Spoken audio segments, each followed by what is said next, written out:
Welcome back to another episode of The Stupidest Podcast with your hosts, Justin Rademacher and the other guy, Justin Vandeventer. I didn't give you anything that time. I know you didn't give me anything. I know. I was gonna build you up, and then I was thinking, no, I'm not gonna build him up. I'm gonna tear him down, and I'm like, I'm not gonna give him anything. I didn't like it. Why not? I don't know. I always like either a tear down or a build up. Well, what if I tear you up to build you down? I don't know where this episode's going now. Are we gonna get along? Are we not gonna get along? Are we gonna just be okay with each other? Yeah. Are we even gonna look at each other? I don't really want to look at you. I don't either. I never really want to look at you. Don't lie. I want to make these beautiful blue eyes. I want to make eye contact with you, but I can't stop looking at your boobs. They're getting big. I know. I saw that. Been working out. Sorry. I mean, it happens. You look good. How you been, buddy? Not too bad. How have you been? Not too bad, man. That's good. I've been basically the same stuff that I'm usually up to. Just working at the casino. I didn't even ask, so I don't really care. But well, you did ask. Did I? You said, how was I doing? You said, how are you doing? Oh, I didn't really care. So I was answering the question that you had asked. All right, go ahead. Okay, well, I'm still working at the casino again, the second time. This is... Nice. The second round? It is the second round, technically. Second one to go usually better. It has been going good. Good. It's been going pretty good. I really enjoy it. I mean, I'm really getting excited now that the football season's coming up because I'm going to get paid to go to Vikings games. You're not even a fan. Dude, I'm a football fan. I give you that. Yeah, I still, will wear the Vikings stuff to the Vikings games because I'm not going to be, Talking about your Rams, dude, I was listening to Pat McAfee. Yeah. Guess who is the highest paid offense in the NFL? You're never going to guess. The Los Angeles Rams. No. Ooh. Who? The Lions. That is sad. Yeah. They're the highest paid offense, and you know why? Why? Because your stupid team gave Goff $200 million. Well, yeah. So they're paying him. Well, and the Rams are still paying him, I assume. Nope. Oh, are they done? The Lions took the whole freaking... The Lions are also paying half of your quarterback's Stafford's salary. So that's why. That's why the Rams have been So able technically they're paying like $264 million for Goff. Wow. I mean, that's probably why the Rams are able to do what they've been doing this offseason because they have spent some money this offseason. Yeah. So for this year, they're paying $123 million in contracts just for this year. Just for the offense. Yeah, just for the offense. Wow, that's a lot of money. Yeah. That's a lot of disc golf discs. I just thought I'd tell you that. That's a lot. Goff, I can't believe you guys gave him that contract. Dude, that doesn't matter anymore. Right? He's not a Los Angeles Ram anymore. He got us to the Super Bowl though, so I mean he didn't get you to the Super Bowl. You're three stud wide receivers. He helped. I could have freaking got him to the Super Bowl with those wide receivers. You should have. I would have been okay with it. About my jersey? I would have maybe. I would have. So what else is new? Not really a whole lot new. Just kind of same old. Working at the casino, playing disc golf, doing some comedy. This week I'm going to have 3 sets this week. Nice. So it's the most in a while, so it's kind of nice. Way to go. The last week, I'm doing 3 more sets than last week. I did 0 last week. That was bad. Still more than me right now. Yeah. But I got to do 3. I already did 1 on Sunday. I did 1 on Tuesday, and I'll do 1 on Thursday. Nice. And it'll be fun. And then I got the Jeff Dunham concert at the casino this week. So he still hasn't called for me to open for him, but I'm keeping my phone open. You have to let me know how he is. I've heard he can be a prick sometimes, is what I've heard. I've heard that. I don't know much about him. Yeah, I don't know either. Could be a rumor. I've heard that he has puppets. Does he? Huh? Nice. They're the ones that make the show, though. They're the ones that are probably the assholes. Yeah, probably. Nice. But yeah, otherwise, same old. I've been playing Nintendo Switch. I played Pokemon Snap today. Yeah, you showed me your nerd game. It was pretty fun. It was very nostalgic. But what have you been up to? Not much, man. Work, and more work, and still falling behind because we can't get workers again. And all the college kids are starting to go back, so now we're going to be even more short-handed. Awesome. Yeah, I'm looking really forward to it. I'm getting complaints left and right, and I'm like, what do you want me to do? I'm working until 7, 8 o'clock at night every night as it is. Yeah, you can't do much more than that. I go, I can't do any more. Well, especially you had to get here tonight, so you had to go, and then you got to go right back in the morning. Mm-hmm. So, well, damn. Well, we is that all you got? Or? That's about all I got. We got somebody special here for this show. Yeah, who we got? We have Frankie Runquist.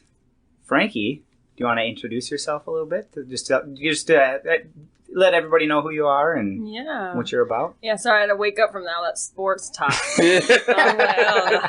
She seemed really interested in it. Yeah, I just blacked out right there. I was like, oh, where am I? Yeah, I'm Frankie. I from Minnesota originally, but I moved back just this year. Been gone for like 10 years, so. Yeah, where'd you go? Austin, Texas. Oh, nice. Yep. It was. I missed the food really bad. Oh, really? Really, really bad, actually. The food from down there? Yeah. No, the food from up here that she shipped down there. Hey, she could have been like, I missed the hot dishes up here, right? I could have been. Yeah. Well, the only thing I missed up here was the top potato, which is a horrible addiction that I'm trying to wean myself off of now. It's disgusting.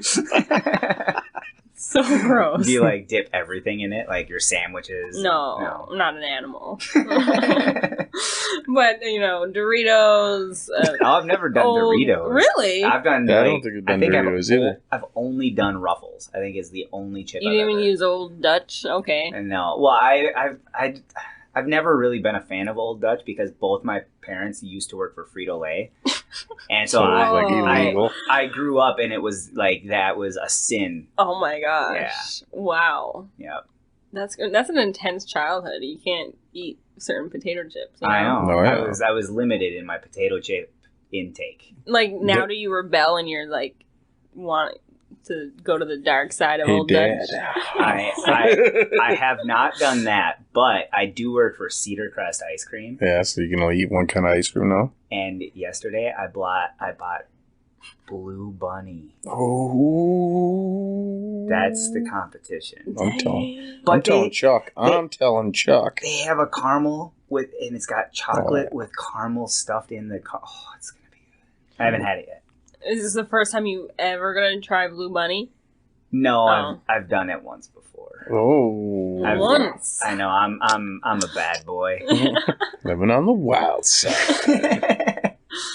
Yeah. It's I'm on a gas station diet living here. Just so you guys know, that's how bad it is. It's a landscaper lifestyle right there. We're in the middle of nowhere. Just. I don't farm or nothing, so I have to just... Yeah. You don't farm, so I gotta eat really bad. I just gotta go for convenience, It's not like you go to Duluth, so you could grab stuff from there. You could. Well, actually, that's how bad I am. So I do commute to Duluth to go to work every day, and there's a quick trip right before I go to my job. And there's, a couple grocery stores in between. But you skip over there. Yeah, because it's so cold in the grocery store. It's so inconvenient to just walk in there and you're just freezing to death. And, on my way to work, it just makes sense. Run to the gas station at Quick Trip. They have, half of the grocery store anyway, Then I'll get my food or, my muscle milk. And then I'll go, get some yogurt, get some salad, lettuce, So you did get some healthy stuff. Right? Yes. Chips and dip. Yeah, I do chips and dip on my way home from work because it's my reward. What do you do for work? Right now I'm working at Schneiderman's. Oh, bleep that out. Edit that out. Yeah, they can't see. I work at a furniture store.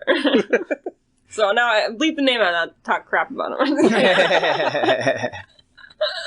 Yeah, I don't edit shit, so. Yeah. We learned that the last episode. Yeah. We said that we were going to take a pause, and then we didn't, and we we took the pause, I just didn't take it out. Yeah, well, we took a 10-second pause, so we just have 10 seconds of silence in the episode. Yeah. I go, yeah. Well, I dropped. We did a phone episode. For those of you listening, I apologize for not taking that out. It was a long weekend, and I was out of town, so I hustled to get the episode out. But we also wanted you guys to see the behind the scenes as to what happened. What would have happened if I would have edited it? Yeah, like that's what it sounded like in real time. Yeah. If you guys were there with us, we wanted you to have that experience alongside us. Yeah. So we dropped the phone call with him, and I got him back on. I'm like, he's like, "Can you hear me now?" And I'm like, "Yeah." He goes, "Should we start all over?" I'm like, "No, I'm going to leave this in." Mm-hmm. And then I dropped another phone call with him, and it was like, all right, maybe we need to edit this out because this has been going on for like 6 minutes now. Oh, yeah. And then I forgot to edit it out. Well, at least you just forgot. Yeah. It wasn't like I mean, I don't know how to do the technical stuff here, but I figured, well, at least it's not too hard. You just forgot, you know. Yeah. Still sounded good, though. Yeah. So. But. Mm-hmm. Yeah. So what else? What else about me? Let's see. I have a dog, and I live with my grandma and my dad. At 30 years old, fellas. She's single. Yeah. I am wifey material. I eat at a gas station. So's Roddy. And I have my grandma doing my laundry for me. So. Hey, my grandma did my laundry not too long ago. Really? Yeah, I went over to her house, and she's like, I'm like, hey, I'll definitely come over, but I have laundry to do. She's like, oh, I'll just bring it over. I'm like, okay, so she just did my laundry. Nice. I'm like, yeah, my grandma prides herself in her laundry folding and everything. She's like, I'm the great laundress. Get that good smell, the good grandma laundry smell. I had to text her afterwards. I'm like, what do you use? And she like sent me a picture of what she uses so I can buy it because it smells so much better than my clothes. Like, my clothes smell like dog shit compared to that. You could probably got the guy laundry. You got the big old 5-gallon bucket of laundry detergent. Yeah, that's what I got. The guy laundry is just water. Just like, you know, when the shampoo bottle runs out, you just pour more water in it. Yeah. That's what you do with your laundry soap. You just keep pouring water in it. 6-in-1 soap. It's a body wash, conditioner. Well, what I do is I close the drain in the tub when I'm taking a shower because I use like the shampoo and stuff, and I recycle that water. No, I don't do that. See, I do everything all at once. I do the laundry, I take a bath, and I do the dishes all right there in the tub all at once. Well, might as well. It's just it's a 3-in-1 system. Exactly. Yeah. I'm scrubbing myself and the plates at the same time. We're joking, Frankie. I hope you. Well, I was just actually realizing like. I'm very similar to a man. I'm glad you're not joking. Everyone She's does like, this? these are good ideas. Like, thought I was the only one. You're writing it down in your notebook. Okay, idea for tomorrow. Like, I thought only girls did this. But looks like I'm one of the guys. Yeah. Nice. Yeah. Well, sweet. Do we want to get into it?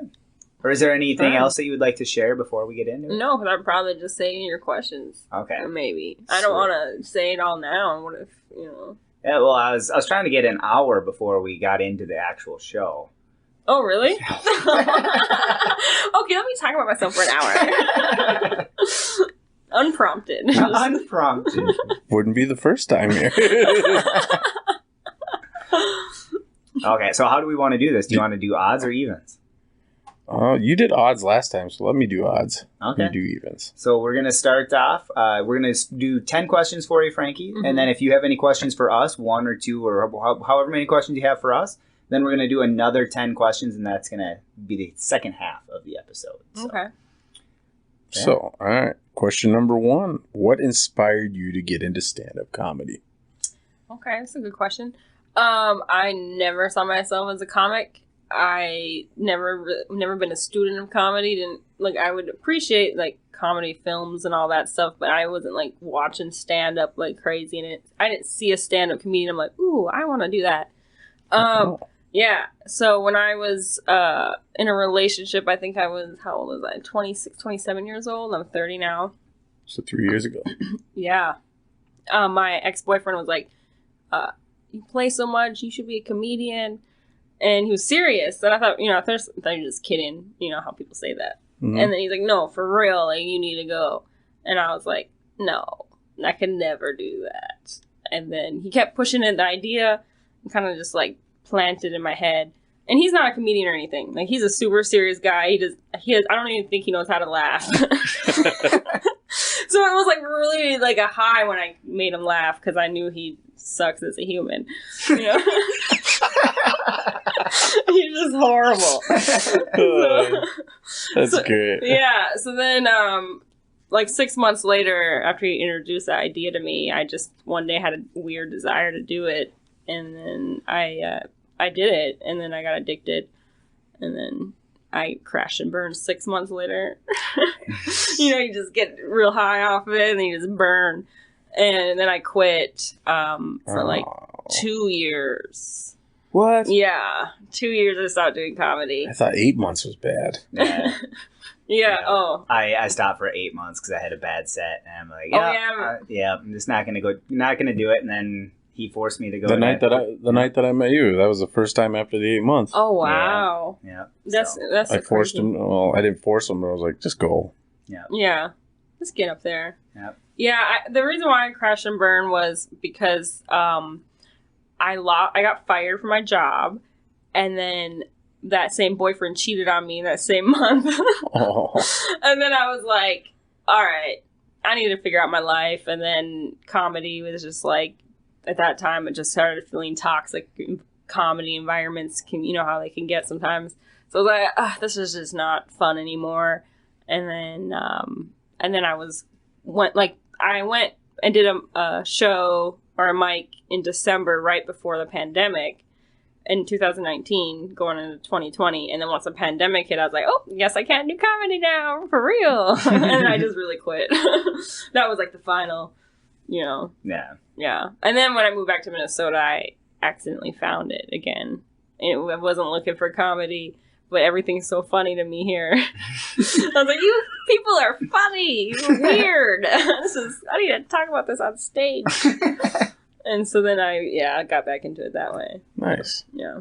But I'm like a year, probably, like if you combined all the time I've been doing comedy, it's about like a little over a year probably.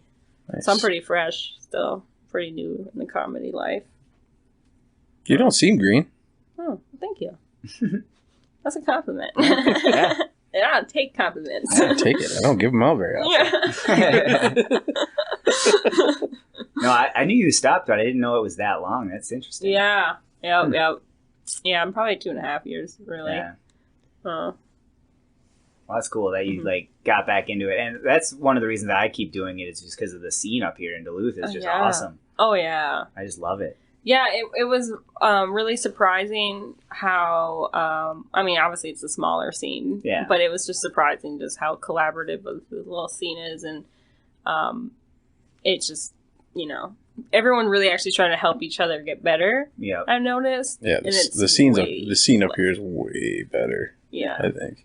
Well, yeah, because like it's a collaboration, like you said. Like we'll share tags, we'll like help each other out, and then like it was just so welcoming. Like that first night, like after my set, you guys all came up to me. I know you came up to me in particular because you're like, "Hey, you need to be a part of this one-liner contest." Yep. I was like, "Get that one-liner over here." Yep. So it made me feel really good. That's why I wanted to keep doing it. I was like, "Okay, I just did stand-up one time, and I'm already getting invited to do a show." I'm like, right. Okay. Must not be that bad.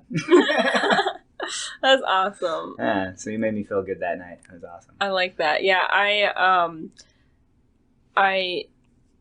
I noticed too, I think a part of it is we don't have to like compete as much for stage time because it's not as many comics. So I think like in just bigger scenes, it's more competitive only because it's like, oh, there's 30 comics on this list. I don't know if I'm going to make it, things like that. So then it kind of can get petty and people can get bitter. Like, why? And then they bump other people and then people, So I just like, it kind of just removes the saltiness when we have the stage time to give. Can all sit at the table. Yeah, you can all sit at the table. There's no gatekeeping and stuff. Yeah. I mean, until I come and then I'm starting to gatekeep this place. You know what I mean? And you're like, you're getting bumped? You're getting bumped? I'm the boss now. I found my place Frankie to control. Just did 45 minutes. I thought we were only supposed to get 5. Yeah. Yeah, but you just said Frankie. That it's right there. She automatically gets 45 minutes. Yeah. If she wants it, she gets it. Yeah, exactly. I'm the aggressor here. Okay, a little Dom. Yeah. Yeah. Yep. All right. Well, my first question is, what style of comedy do you perform on stage? Do you like your style that you have? Or if not, what style would you like to do if you were to change anything? Or like maybe add to what you currently have? Yeah. Well, I would say like my kind of comedy, I do come from like more of a, like an authentic place in my jokes. So usually, most of the time, I don't want to quote myself and be wrong, but most of the time my premises are true, and then my punchlines are whatever I want. But I'm also I do very like more improv on stage too. I like to do crowd work, and I also like to write on stage too. So nice. Yeah, so I have a mixture of all that going on, and I sometimes would like to tighten my things up better. Sometimes I feel myself just abandoning my jokes on stage and just going with a different direction. And I know that can be actually like useful to like kind of read the room and like, all right, maybe I should abandon this. But it's just like learning to trust myself on stage better. I think I have been trusting myself more lately, but like it's ups and downs of trusting yourself, you know. But yeah, like tonight when I went to the music mic afterwards, like I definitely did some like crowd work stuff, and then I didn't really know how. I was like, it was like decently.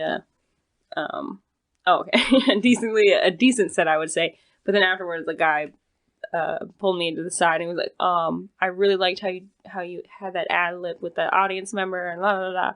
And it made me feel good. Like, okay, maybe the crowd work stuff is okay. Yeah. But yeah, sometimes I'm sick of myself doing that stuff, and I would like to be like one of those comics that have really tight material and they just, they know. Yeah. I don't know. Sometimes I like not knowing what I'm going to say.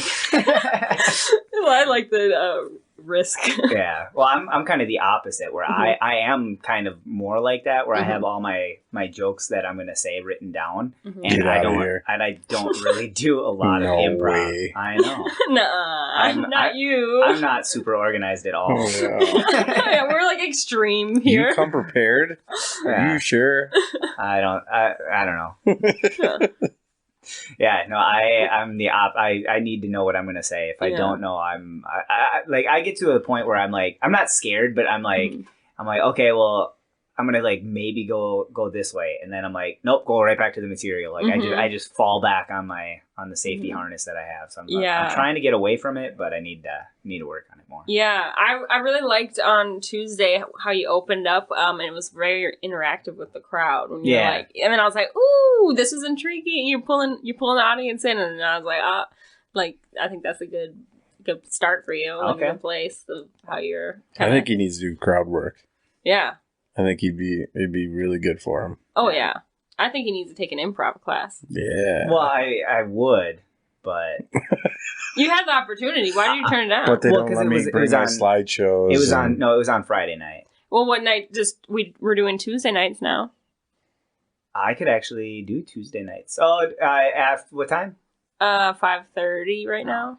Because I have disc golf right now. But if it's after disc golf. It's disc golf league, so it's like I gotta go there. Like they'll yell at me. I literally they won't yell at me. But I was talking to Chris. He's the guy that runs it, and I told him, I'm like, yeah, I'm doing stand up or whatever, and like, but I do it on Thursdays. Like I could do it on Tuesdays, but like we have league, and he's like, yeah, you can't leave us, man. You can't leave us. Well, I'm guilting you now. Yeah. Whose guilt is stronger? Well, who's gonna pay me more is the question. You have to pay for improv, actually. There's only like 4 more classes left though for this. Okay. Yeah. I did take improv class, or like I took acting classes, and improv was part of those classes. Really? I took it in high school and college. So I guess I'm surprised then that you're not as comfortable with doing it. Well, I am like. You didn't say you did good in that class. Like I am comfortable. Like I'm able to like improv. Like I do it all the time on here. Like I just come up with stories and Yeah. off the cuff, but like it feels different on stage because like there's like light in your face. Yeah, when the light's in my face, I'm just like, I don't know. Like here, like we have a decent audience, but like I'd never think of like. Well, they're not here. They're not. Yeah. You're just looking at the mic. Yeah, I'm just thinking like I'm having a conversation and they're just happening to listen to it, which is the way that I want to feel on stage. I just haven't gotten there yet. But once I get to that point where I'm just like having a conversation with the audience, like that's when I'm going to feel like the most comfortable. And I have had a couple sets where I felt like that, where like it started off really strong and I just like connected with them like right away. And it's usually like with my set that like I've already tested on stage. So like if it's jokes that I feel comfortable that I feel like are already going to have a decent chance at having a laugh, I'm more confident. And then I go up and I'm just like, come on, let's go. We got this. Where if it's a new joke, I'm like, do you like this? And here it is. And I'm just kind of like... You're slowly presenting it to them. Yeah. Like very carefully unwrapping the joke. And handshaking. Yeah. Yeah. Or then, like, if it's a joke that I know, I'm just like, hey, here it is. Like, so. Yeah. So I think that would be the same with improv, I think, like on stage compared to like right here. Because like, would you say that you are, you like to be in control a lot in your personal life? No. A little bit. No. Yeah, I like to be in control. Yeah. You're Everything's got to be organized. I'm super OCD. Everything has a place. OCD. Bad. Real bad. After this show, I'll show you my room and you'll see, and you're just gonna be like, okay, yep, I get it. I fuck with him and I move all the little things around. Yeah. Do you notice when he moves little things? Absolutely. Yes. Wow. Yeah. Yep. So have you ever dated like a really messy girl? I have, yes. And how did you survive? Didn't go well. We're not dating anymore. If that answers that. I will say he's 100 times better. Oh yeah, I used to be so bad. Like I used to be like, you need to go get help. Yeah, I dated one of yous before. It was my first boyfriend in college, but he hated it when I would wash my hands and like water would splash on the sink and I wouldn't wipe it. Oh, I don't care about that. No. Like, but you was like those kind of like marble. You can't really see the water puddle, but it was just like the little things. So I was like, oops. Like, we're complete opposites. How we're best friends blows my mind because he should have killed me a long time ago. Oh, I have the plans right now. He's had the concrete and the plastic wrapping many of times and the shovels, but I never used them. Well, I need to be 100% prepared. I'm at like 89% right now, so I'm waiting. I'm getting there. Yeah. So, what is the other Justin style of comedy? I'm more of a storyteller. Wow, that's tough. Yeah. I just tell stories. Cookie to do. Yeah. He tells stories about cookies, actually. Yeah. I might eat this cookie. Yeah. I have a lot of stories, a ton of stories, and then I just kind of write them out and then just throw in some tags and punchlines. And they're not about sports, though, right? Not like football stories. A few of them. No. Well, he used to be a baseball player, like really good baseball player. For real. Okay. For real. Oh, He was okay. a really good baseball. Yeah, I mean, like as long as it's like, if it's like just about your favorite football team, like, no, like I don't have a lot of. Like the intro jokes of this show. And if it is a sport joke, it's not about sports. It's about something dumb that happened during it. Yeah. Like I got one story where I don't think I've ever even told you this one. When we were riding the bus one time, we were mooning everybody that drove by. Yeah. And our first baseman was a bigger dude. He went to put his ass on the back window. And he fell right through the back window. His ass cheeks popped right through it. No Coach way. comes up and he's just pissed, and I'm rolling laughing. Yeah. And my coach is just, it's not funny, Vanderbilt. I go, it's pretty fucking funny. Like his ass went through the window. Why did I feel like as you're telling that story, like I imagine like him like sharding or something in the glass? Like that's where my mind went. That's where I thought it was gonna go. The sad part was he was mooning an ambulance. Oh no. Why? I have no idea. I go, why'd you pick them? Like, Yeah. I hope nobody was in the back of that ambulance waiting. I bet you like, we need to help this kid. Yeah. Yeah. But yeah. They flip the lights on. Get him! Mm-hmm. Oh, it's funny. We used to do so much stupid shit on the bus. Half the good stories. The bus was like your, that was my stage. The locker room. Like the men's locker room was your guys' bus. Mm-hmm. Dude, you should just do a couple sets on the bus. Oh, I did. That was where I would prepare to tell jokes on the bus and really? stuff. Yeah. You should go back to that. Was it a tough crowd or? Not really. They were pretty easy. I think they'd be heckling, like, you know. They were in the beginning, probably, but I would tell stories on the bus, and everybody would gather around. Like, Jelson's got a story. We got to listen to this. Oh, nice. So it wasn't like, hey, I'm prepared for a set. Let me practice on you. Yeah. It was actual, like, organic storytelling. No, it's not how I would have done it. Yeah. I didn't have a slideshow or anything like that. Yeah. No PowerPoint, color no coordinated. PowerPoints, yeah. Gather round, children. I have some stories to tell. 252 slides. Ready? Are we ready? Here is my first dad joke. So, yeah. I've always just been a storyteller. Mm-hmm. I'm trying to start to get into the one-liners. I'm dipping into it. I'm not very good at it. Yeah. I mean, I'm okay, but I'm not his level. I feel like everyone has to, like, try to see what feels good with them or whatever, experiment. But I feel like people usually start, like, one-liners and slowly evolve to, like, storytelling. And it's like you're going backwards. I am. Seriously, I probably did. I started with storytelling, and then I went into... I love crowd work. Yeah. I love crowd work. Yeah. And then I'm trying to become, do one-liners. I can't say I don't like it. It's fun, but it's just not something I see myself doing. Mm-hmm. Yeah.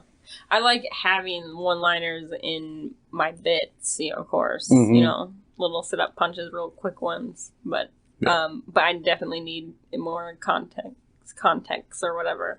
Yeah. And that's why I want to get better at the one-liners. I think it will help my stories. Yeah. If I can get good at one-liners, then I can really punch up my stories. Exactly. You have to do the one-liner competition next when we do it. So you can, Yeah, but then he'll cry when I beat him. I won't cry that much. So, yeah. I won't let you see it. Liar. I'll wait till I'm in the shower by myself. There's a lot of water running. I haven't even turned it on yet. With the one-liner competition, I feel like for people who don't generally think like that guy over there, it was before the show, like leading up to it, like months leading up to it, it was like your brain would start noticing just in conversation, like, oh, that's a one-liner. That's a one-liner. And then it's like he started like grabbing it. And so I was like, yeah, maybe it's time we start thinking about one-liners again for us. We should probably set a date for that soon. Yeah, because that's like just how my brain works all the time. Like I'm in conversation, like during the podcast, while I'm at work, while I'm listening to the radio or like music or anything. I'm just like, I'll hear something and I'm just like, oh, there's something there. I'll write it down. It's not necessarily a one-liner right away. Yeah. But I have like, there's a nugget there. Like there's something there. And I'm just like, I'm going to write this down and I'll write later. Yeah. And so that's how I quote unquote write is I'm constantly writing, but then I sit down and work on what I had quote unquote wrote before. Yeah. For people like me who struggle with discipline, I will write things down or whatever, but there has to be the right mood. Like my desire has to be, I'm not like, okay, I'm not like a piece of crap, guys. Like, don't want you to judge me here. Don't judge me here. I do write and things like that or edit what I want, but it's like I really have to have that desire to, mentally be. So how do I be more disciplined like Justin? Well, to be honest, I'm the same way, if that makes sense. I need to be in the same, like, I need to be in that mindset too. I can't just write, like, I need it to feel organic. And so, like, when I'm writing, I never want it to feel like work. If it ever feels like work, even if I'm in the middle of a really good bit, I will stop. Okay, good. That makes me feel less guilty. Yeah, so like if I'm writing and I'm just sitting there, I'm like, okay, I need this part. I can't connect it, and I'm like starting to get frustrated. I'm like, why can't I figure it out? You know what? No, this isn't. Why am I stressing? Like, I'm gonna go do something else for a little while, and if I want to do this later, I'll come back later. Because I said, it doesn't feel like work, even though I showed Sydney the last time we did her podcast. I showed her my PowerPoint. Yeah. And If show you if you would want to see it. Oh, I've definitely seen it. It looks like work, yeah. Yeah. Well, okay, I didn't mean to jump ahead with, like, I don't, if you guys have writing questions in your your stuff. I think we do, yeah. Okay, well, yeah. But no, we can talk about it now, though. Yeah. Okay. Yeah, I was going to say that I really enjoy, I'm, like, addicted to bantering. Like, I think, like, I just get off on it all the time. And so, like, with writing, if I have a friend that I'm really good with bantering with, it's like, okay, let me banter with them, and then it just, like, starts flowing with me. Yeah. So that's something that I've noticed, which obviously I'm not trying to suck the life out of all my friends. So I'm trying to not as much rely that way, but I definitely like to, like, that makes me feel like it's not work. Yeah. Right. Yeah. Well, like when we sit down before Thursdays, like that never feels like work. It just feels like we're hanging out, but we actually like get productive stuff out of it. Yeah. Which is awesome. Exactly. I need someone. It helps me stay focused. I have like a set time with someone. Yeah. Yeah. No, it helps me too. Like, and that's kind of what I do. I try to set aside time for writing, but I never set aside like a specific time. Like at 4:00, I need to do this. No, I don't do that. I'm just like, okay, well, I need to do it for an hour today. This is kind of like the 3 to 4 hour window I could maybe do it in. Yeah. I'm gonna do it somewhere in there, and if it happens, it happens. If it doesn't, well, I guess I'll just do it tomorrow. Yeah. And I notice too, like when I'm in a space where I'm like going for like a bike ride, walking, or showers, and obviously I think most people can relate to like shower thoughts. All of a sudden things start coming to you. But we don't shower. That explains a lot. And we don't thoughts. Thinking hurts. Yeah. But yeah, I realized that like sometimes just being in motion, doing something else can get, there's not pressure of like, you're not putting pressure on yourself of like, I need to think right now. Yep. So that kind of helps too. Yeah. Yeah. The only tough part about that is I'll get thoughts like random places while it's in the shower or in the car or whatever. Yeah. It's just remembering it until you can write it down. Yeah. That's the tough part. Yeah. Exactly. Yeah. Yeah. Yeah. Yeah. Okay. Yeah.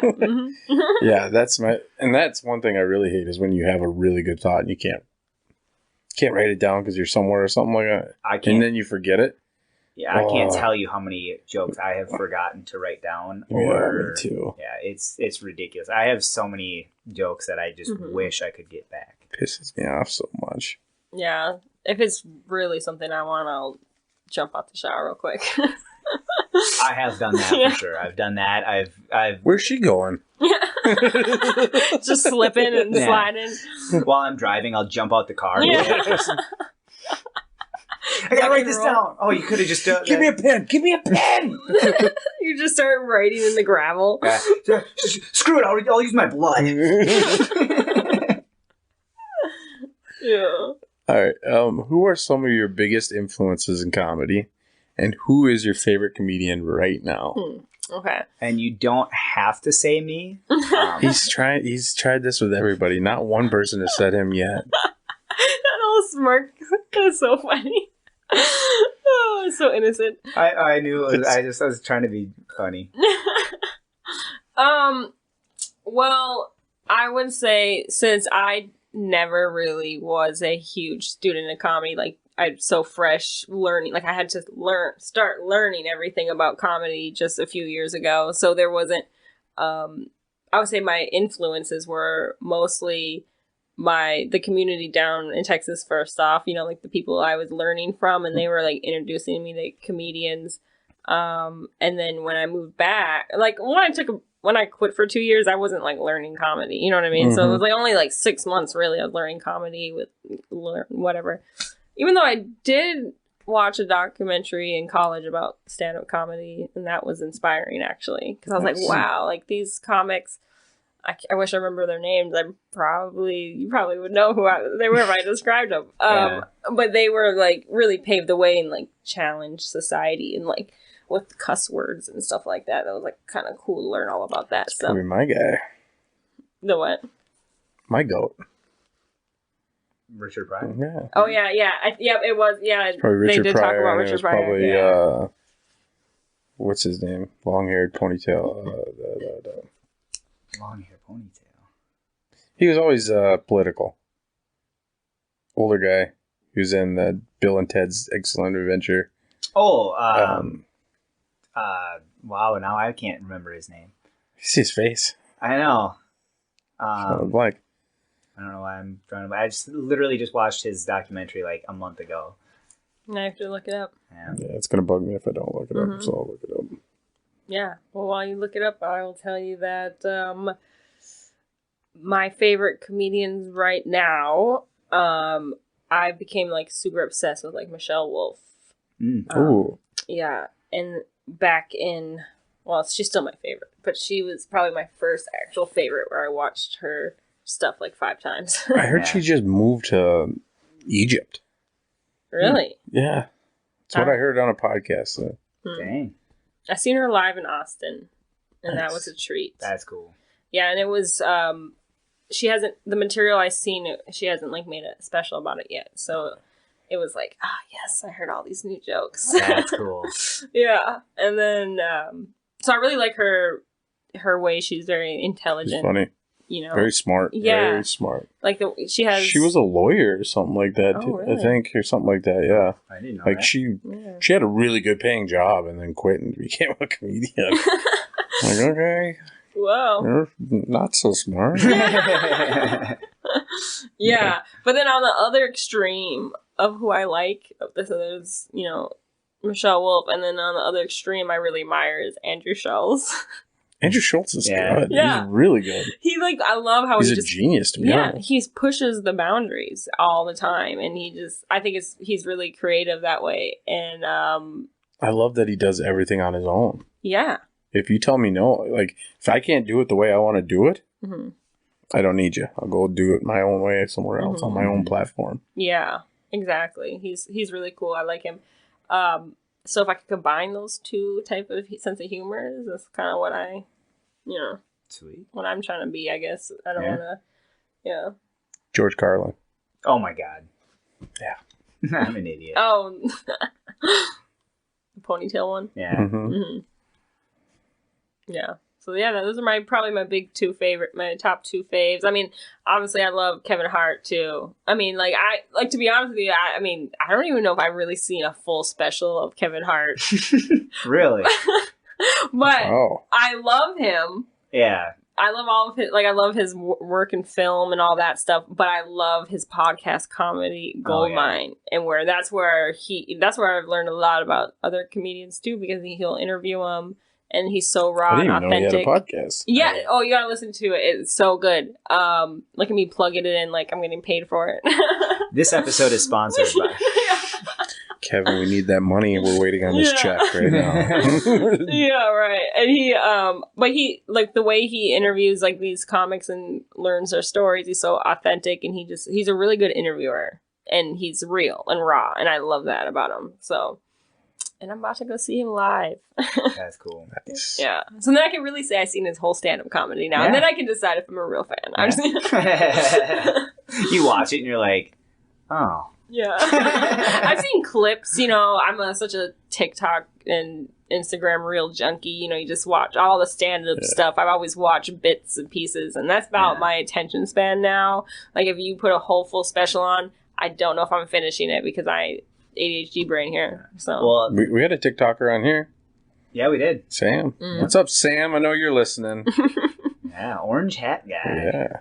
I still talk to him. When you say a TikToker, do you mean like making TikToks or watching TikToks? He makes TikToks. Oh, okay. Yeah. I mean, I guess I kind of make TikToks, but I'm not very good at it. So. Yeah, you got some good videos. You're trying to go viral. Oh, yeah. Okay. Humble brag here, but I am semi-viral in India right now. Oh, snap. Yeah, I'm kind of a big deal over there. I need to go visit my fans sometimes. We were big in Ireland for a little while. Yes, we are. Really? Yeah. I'm hoping that they come back. Yeah, me too, because I want to go. Like the podcast was the big? podcast, Oh, okay. Like, And then what happened? They lost? You dropped off? No, they're still there. They're still listening. It's just, it panned out. Oh. So, Ireland, tell all your friends and family to listen to this. Share it in the pubs again. Let's go. And then invite me to the pub. Yeah, and we do have Frankie Runquist, who might be Irish. I don't know. No. Gross. I'm just kidding. Sorry, Ireland. Yeah, sorry, Ireland. Now that I gotta get back into my computer if I want to do a question. Oh, nice. It kicked me out. I'm sorry. Oh, okay. Oh, because it can't see your face, or yeah, what? Sorry, Ireland. I needed to have the computer see my face quick so I could do stuff. What makes you think that Frankie is in an Ireland name here? Well, it's the F, because your name starts with F. Yeah. That I don't have anything. No, I was like, all right, I want to see where this is going. I got to work on my improv skills. What is your last name again? Well, my dad's name is Runquist, and my mom's name is Piscopo. So I'll let you figure out. Piscopo. That's Japanese. German, ain't it? No. What is Piscopo? It's Piscopo is a big Italian man in a tracksuit. Oh, nice. I knew that from her set. I didn't want to say anything. What's Runquist? Well, technically, my dad's side is Finnish and Scandinavian side, all that stuff. Yeah, but my mom's side is all Italian. So yeah, it's a you know. So Italy, start listening to the podcast. Yeah, I would like to get semi-viral in Italy next to represent my people. Yeah, start by watching this episode. Represent my people. I got my deli meats. I love how you added that too. See me tomorrow. That's such a good line in there. Well, thank you, because Caddyshack really didn't. No, I don't think no one liked it in Caddyshack. Yeah. Well, that was tough. We went there last night. That's where we did our set last night, and I don't know. I felt good about some jokes. Yeah, same. But then there were some jokes where I'm just like, okay, well, I got a reaction before on some of these, and then some of them were new, so I didn't know what to expect, and I didn't get anything, or I got a reaction out of a joke I didn't expect to. It was just weird. It was a weird. We are really not used to having an audience at Caddyshack. It's always so dead. And then, like, for once, it was actually a crowd. Well, lately, it's slowly been building, but it was actually, like, a good crowd. And the crowd was just, like, barely laughed at anyone's jokes. And it started off, it was just... Be funnier. Yeah. Well, I mean... Just kidding.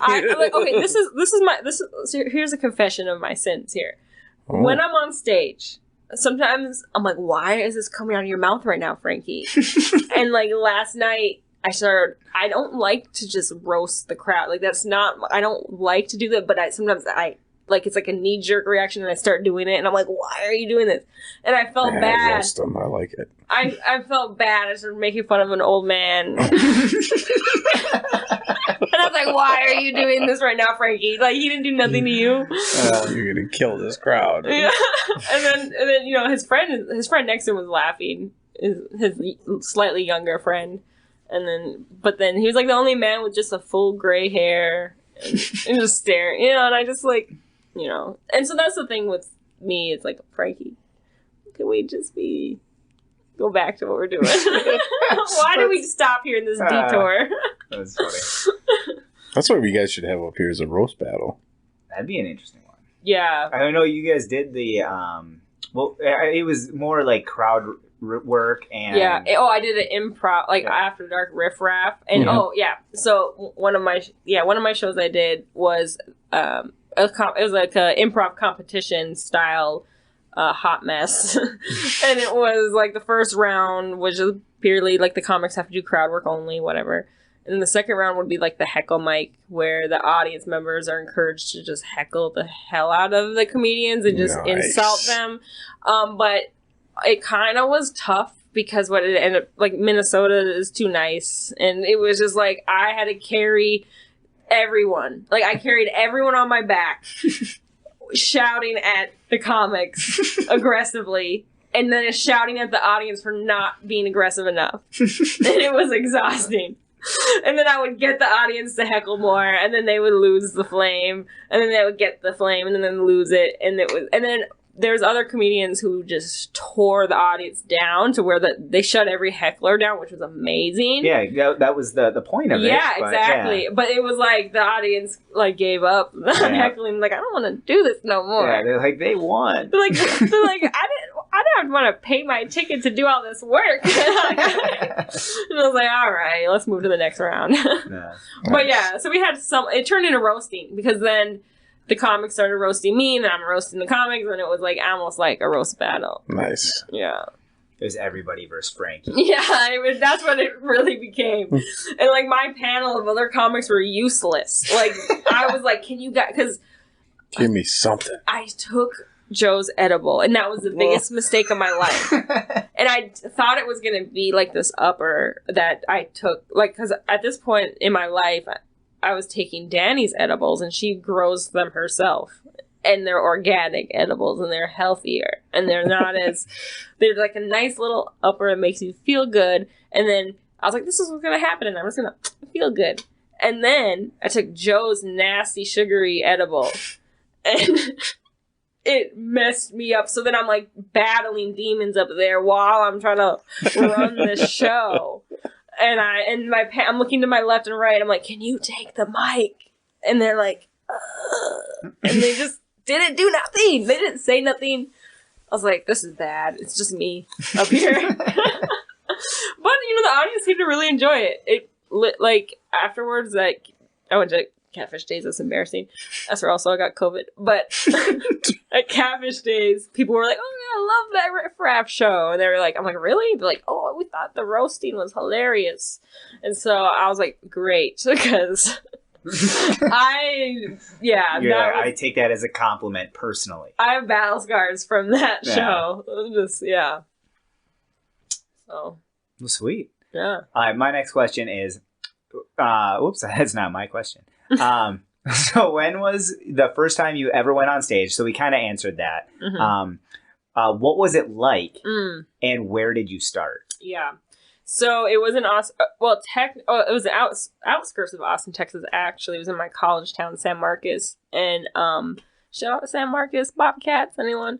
We got a big following. Yeah. Yep.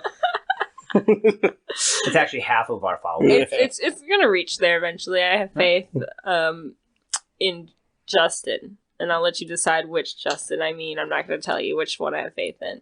You guys can fight it out. I hope it's me, because this kid ain't sharing shit. It's clearly him. I don't do Facebook, or I don't really do any social media. There's no social media. That's true. Yeah. But yeah, so the first time I did it was actually it wasn't even a real open mic. It was actually this show called Fresh they did down south, and it was it was like a little comedy showcase of vets and brand new people that never done it before. And so I signed up for it, and then this was the first and only time I've ever rehearsed in the mirror over and over again for a week for leading up to this moment, and I've never rehearsed any time since. But the first time I was like in the mirror, I was so nervous, and it annoyed me that I couldn't get it perfect every single time practicing. I was like, why am I saying it different every time? It bothered me. And then I went up there, and I just paced super fast. Oh. Did you see the little bit I posted of it?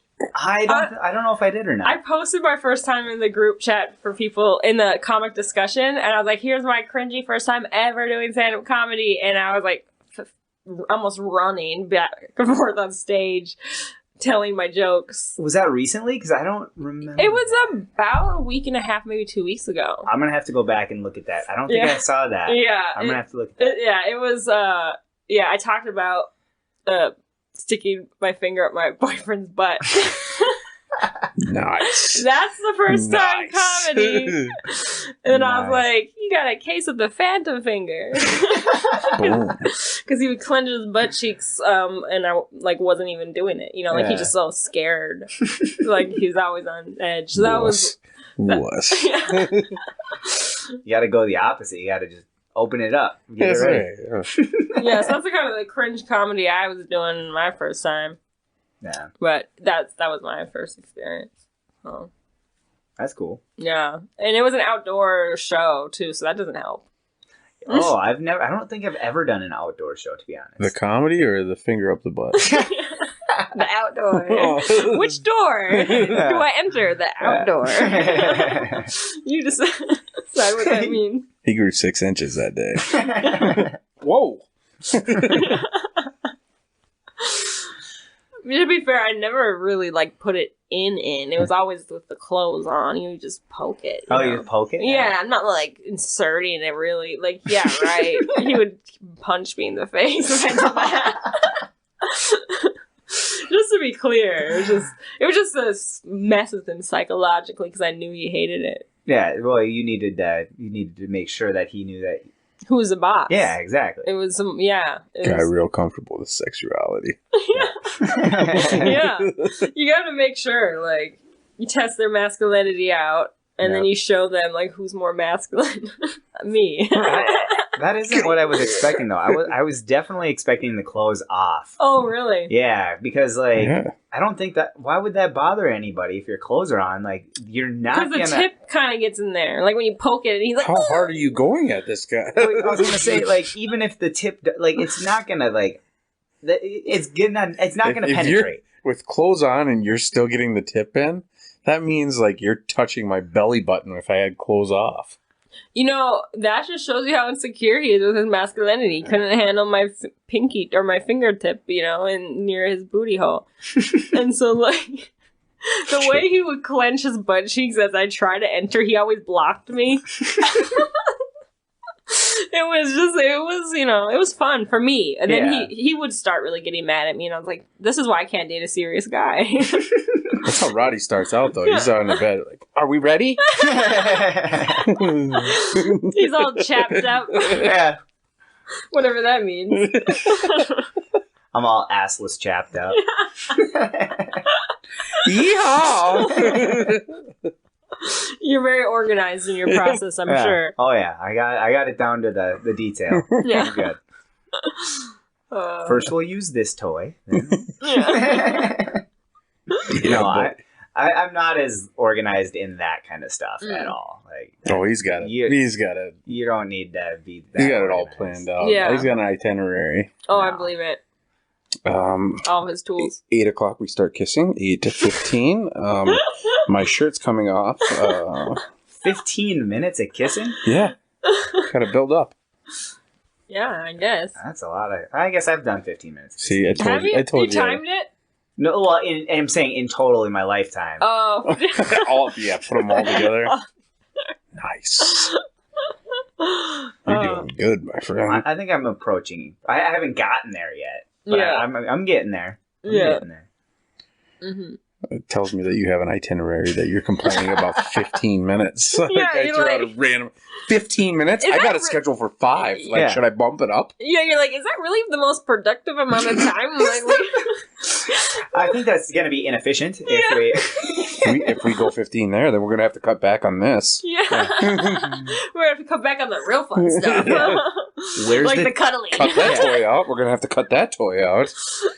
Where's the time for the Nintendo Switch? You just can't cuddle as much at the end now. Yeah. Cut the cigarette out. Cigarette. All right. How long were you, or have you been an open micer? Like, so I know that you just start, but all right, you're doing shows now. You're running shows. Mm-hmm. How long were you an open micer before you started doing like stuff like that? So actually, when I was in Texas, like I did produce my first show within like I started planning it with like a month of doing open mics. Like I went extreme. Dove right into the deep water.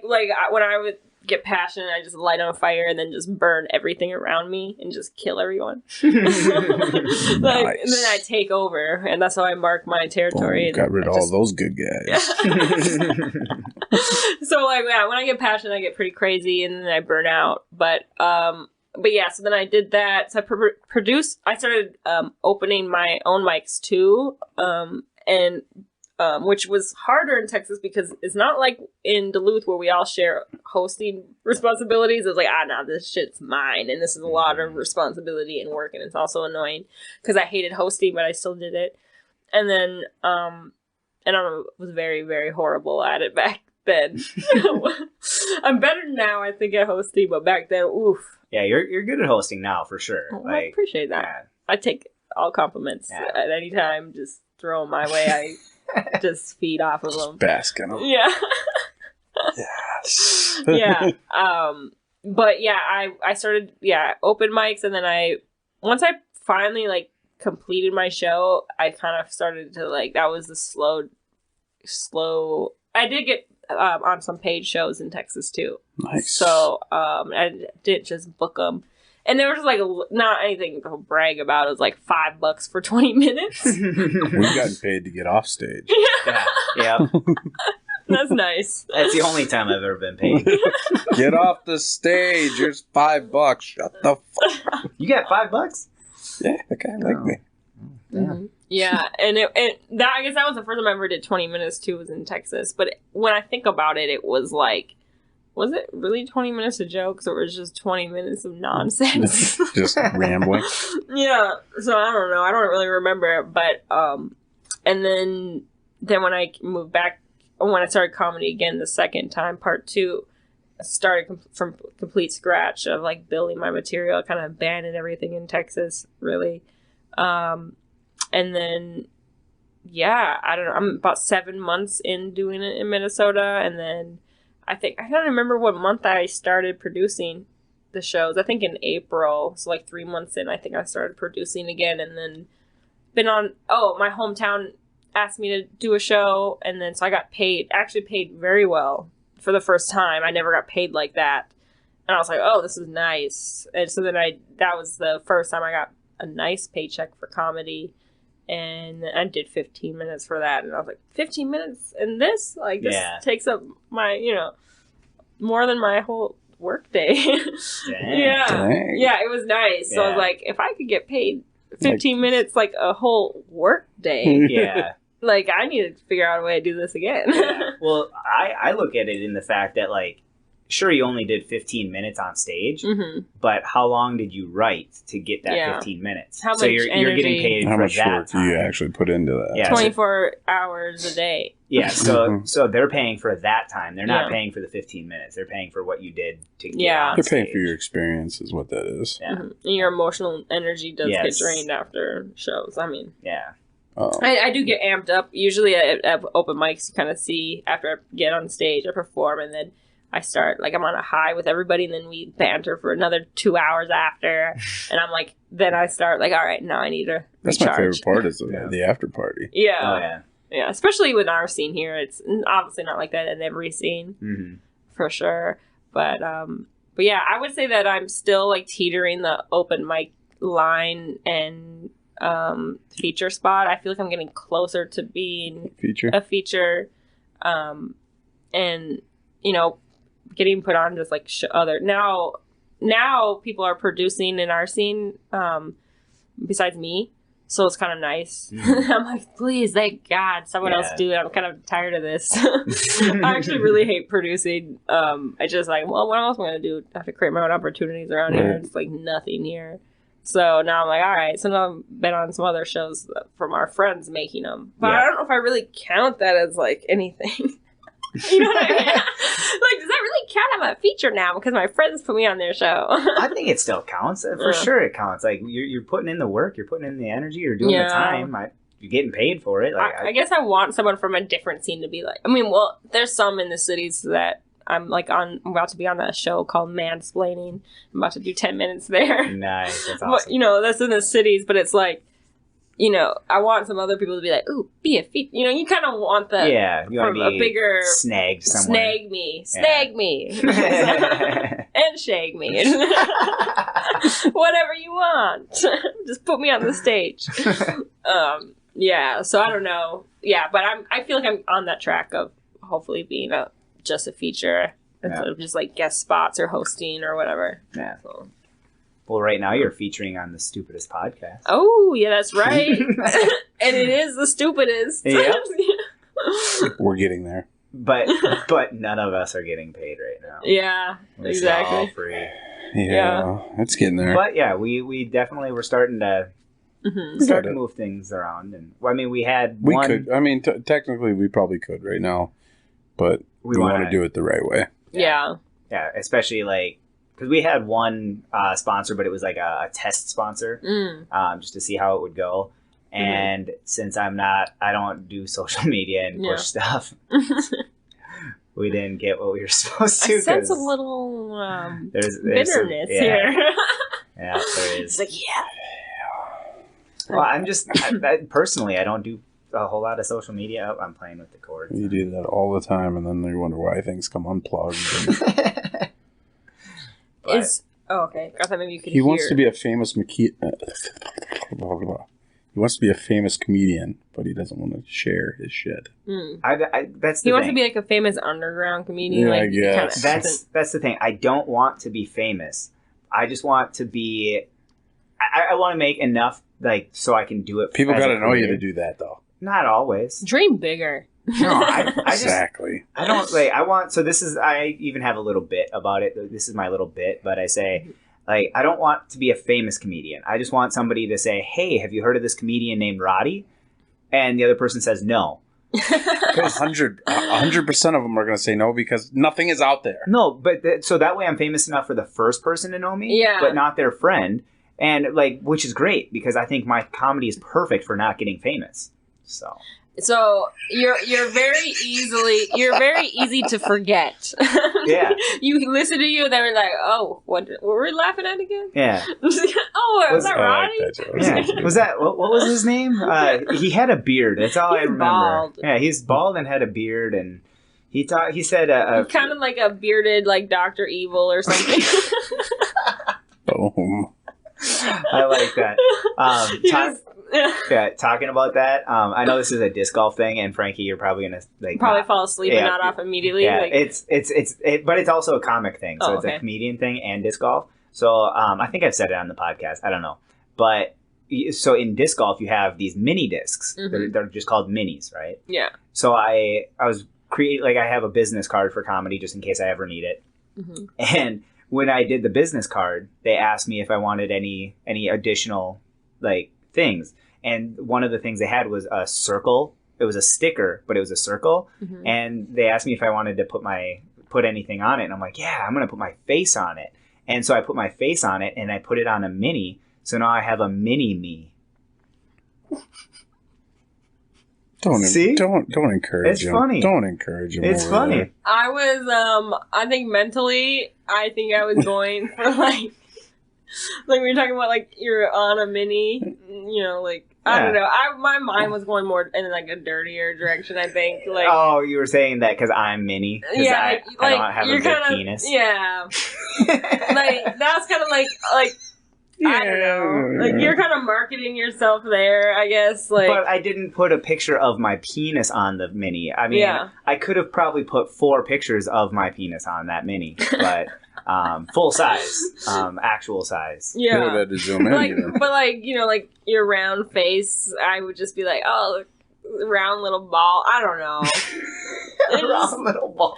It just, I don't know. It just felt like Mini was mini, you know. Yeah. Mini Justin. I'll show you my mini after the like you just show. take that sticker and put it on your mini. You take your mini and you put it on your mini. I cover my mini. Yeah. That's like, you know how like women cover like with their nipple, like you know, that's like you censor yourself out with your minis. You just Shit, trying to be dirty but not be dirty. Is you can say whatever you want on this thing. This thing's not censored. Good. Fuck. Edit that out. Quickly. Here we go again. God damn it. Mark.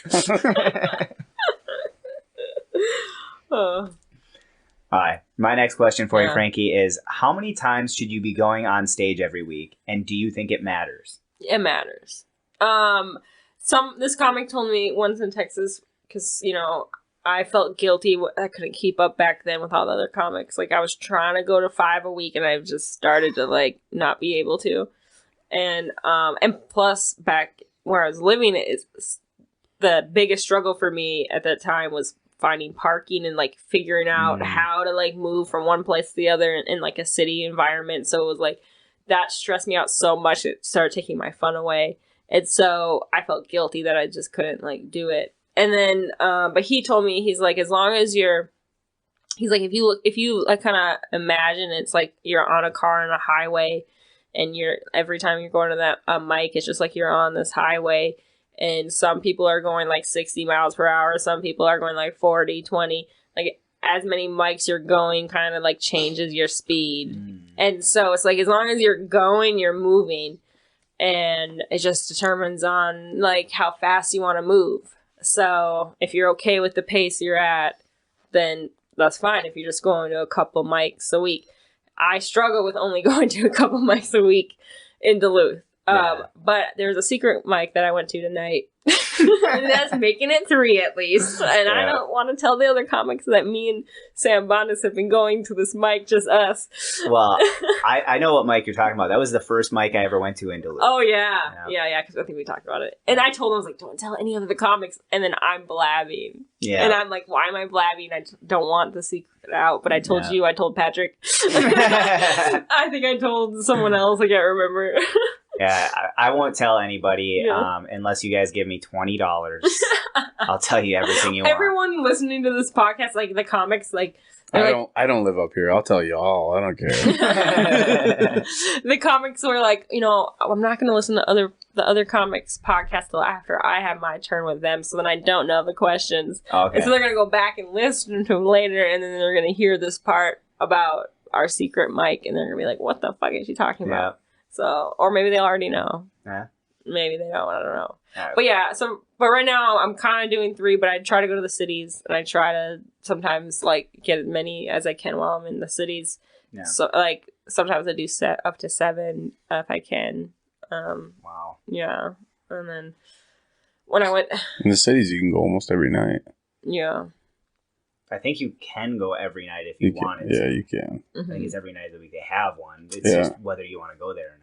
Yeah, I think right now I'm not too sure about Saturday nights for them. Oh yeah, because that's mostly like paid stuff. I had a sheet printed out. There's one every night, Monday through Sunday. Well, Mike Brody, I think, has it on his website. Yeah, for sure. And I wish I could get down there more, but then like you start thinking like quantity versus quality, and you just start thinking, well, I can do 10 minutes here a few times a week versus fighting for 3 minutes over there. Well, especially like, because I lived in Plymouth before I moved up here. Mm-hmm. And when I was living in Plymouth, when I was going to do open mics, I would go like drive into the cities. Well, then you're paying for parking and you're doing all this, but you're not ever guaranteed that stage time. So it was tough for me because I'm like, well, if I'm driving this way, I'd like the 3 minutes like that I could potentially get because like it's costing me $5-10 depending on where I'm going. Yeah, and I don't know if this is like a girl thing or not because I can smooge some of the hosts, but when I tell them like I show them my tits too, it works every time. I don't know, I just show my penis. That never works for me. Mine's very small. This is my lady boner. Oh, sorry, India. Sorry. I don't know how they're gonna like that joke. Hey, they might be India. Oh. Ooh, there. Mr. Pun is back. Well, the reason I have a joke that's the punchline. Yeah, So. yeah. I heard it. I heard it yesterday. Yeah. You don't need to explain it. Yeah, You so know, it just comes let it. easy. Just like me. Yeah, I felt that. I mean, I didn't feel that when I saw that one, and then like I heard that one, and or what anything I say, it can happen. Yeah. You sensed it in any sense of the form. Yeah. I tasted that one. It was salty. Yeah. Okay, now we're offending Sam Bondis. Yeah. He only has 2 senses. Yeah. That's his. Yeah. I don't want to say his bit. You can. Well, I'm just gonna shortly explain it because like he's hard of hearing and he can't smell and he can't taste. Mm-hmm. So like he only has 2 of his senses. Mm-hmm. So he's 40% of a person. Mm-hmm. Like that's what he jokes. Okay, now I'm gonna add the punchline and tell you. I didn't do that. Yeah. I'm gonna do it. Helen Keller has 3 of her 5 senses. Yeah. He's like, So, just to put it in perspective. Yeah. Yeah. So yeah, oops, we just said this is Sam Bondis. This is a copyright Sam Bondis joke. No one can steal this joke. It is Sam Bondis. Yeah. No one else can pretend that they're disabled for this joke. No. Sam is not pretending, just to be clear. Yeah, he really is. Yeah. But anyway, what were we talking about again? Mics and how many times you go up on week? On stage a week. But yeah, like the city guys are actually pretty nice to me, and they're like, "Oh, you're coming to the cities? I'll make sure you get on." I mean, certain mics. I haven't gotten in on every mic like that, but normally I can hit them up before I go and be like, "Hey, do you think I'll be able to get up? I'm coming up," and then Well, I need every time I do an open mic in the cities, I'm calling you. Yeah, like, hey Frankie, I need to get some stage Show him time. that lady boner. Yeah. And you'll be like, hey, I got me and Roddy. He's with me. Yeah, then I just don't show up if you go by yourself. Like, this is just Roddy, actually. Yeah, sorry about that. Yeah, just, I have a lady boner too, if you'd like to see it. It's the size of a lady's boner. Yeah, I don't know. I kind of like, I'm still hungry for more stage time, like, living here. Like, I'm glad I am, because like when I first started, I was I was more wish-washy, and I was also way more self-conscious about myself back then in 2019 specifically. But that was like when, I don't know about you guys, but like the first time my first round of doing comedy, it was like I noticed, like, as soon as I got on the stage, like intrusive thoughts of like, no one wants to listen to you, you're not funny, like those immediately like negative thoughts of like, and then as you're telling your joke, you're just like, no one cares, why am I here? But now I'm just like, I don't care, I'm here. Exactly. I know, I've had both of those. Like I still get it sometimes. Like I had a small bit of it last night on stage when I had like probably just a chain of like 3 or 4 jokes that didn't get any reaction. Or just very small reaction on maybe 1 or 2 of them. And so I'm like sitting there, I'm like, okay, nobody wants to hear these jokes. So I was like trying to tweak it and like twist it and go into a different direction. And then they came back and I'm like, oh, okay. Then I was like back in that spot where I'm like, just going to keep going. Yeah. And I think I learned is like, I'm the pilot of this plane. You guys, I'm controlling the energy. You got, and I had to learn. Crashed and burned. Yeah, I can't let them affect my energy. Yeah, and that was really hard for me when I first started, because I was so sensitive to other people's energy, and I like feed off of people naturally. Yeah, I'm just a feeder, just latch on and I just suck the energy, and then I like then I'm like a blowfish. I don't know. So then it's like, now I have to just give the energy, but also feed. I can still feed off of them. Yeah. They don't know it, but I do. Yeah. But in a fun way. That's why I have to like interact with them. Right. But anyway, tangent. See, look, I'm doing that again. Tangents. No, it's good. That's what we want. That's what this is all about. If we didn't have this, I would crave a mic. Yeah. So much more. Okay, yeah. Yeah, because we do this every other week is when we release it, so we have to at least do it like There's times though we'll do this twice a week. Yeah. Mm-hmm. Just to bank some. Yeah. Yeah. So now, boom, I've been on a mic for 4 hours straight. Yeah. 5, Yeah. sometimes, 6 hours a week one time. Yeah. I do want to start a podcast. I want to plug it in here. It's not actually in the works at all, but I'm just saying it right now. It's in the works. You heard of it being in here the works. first. Yeah. You heard it here first. Frankie's going to start a podcast. Boom, 2026. Let's go. Podcasts are going to be like the thing of the past by the time I start. Yeah. Oh, you want to hear something crazy? Uh-oh. So when we started our podcast, there was 1.75 million podcasts. I found out how many there are today. And will you quit pulling on the cords? I'm sorry.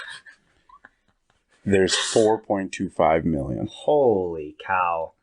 So you're just lost in the sea of podcasts. We're doing pretty well. Yeah, we're doing okay, actually. So if I start a podcast, can you do all of that stuff? We can teach you. He can. For a fee. Yeah. This is a lot of work because Yeah. I get a lot of help over. Yeah, he does all of this. I'm the guy that I do. You bring the soul, Yeah. and he brings. I focus on. Thanks. Yeah. I focus on this Yeah. stuff. Yeah. The computer stuff. I didn't know what that stuff was. Yeah, Okay. the computer stuff, the content, and just I don't know. That's what I like to do. Mm-hmm. But I was very upfront at the He beginning. keeps everything work. I can't. Yeah. If I ever lose anything, I can just call him and he can look it up in his Rolodex on what's Yeah. what. And anything we've done on the podcast is in here. Okay, well, I'll probably definitely be like, all right, teach me then what to do. But my podcast partner is hard to rely on right now, and I'm trying to whip him into Tell me shape. about it. Just kidding. I'm just kidding. Well, you can at least, like, you know where he... I mean, like, 'cause Yeah. my podcast partner is living in the cities right now, so it's like, I can't just pop up to his house and be like, come on, let's get this moving. Yeah. So, he is... you at least can stock your podcast partner, if you need him. So on our rankings, Yeah. global podcast. So this is every podcast. Mhm. We're ranked 12,788. Oh, wow. Out of the millions. Yeah. Wow. Yeah. I'm not a very good number person, so I don't really know how to scale that mentally, but I mean, it seems good. Yeah.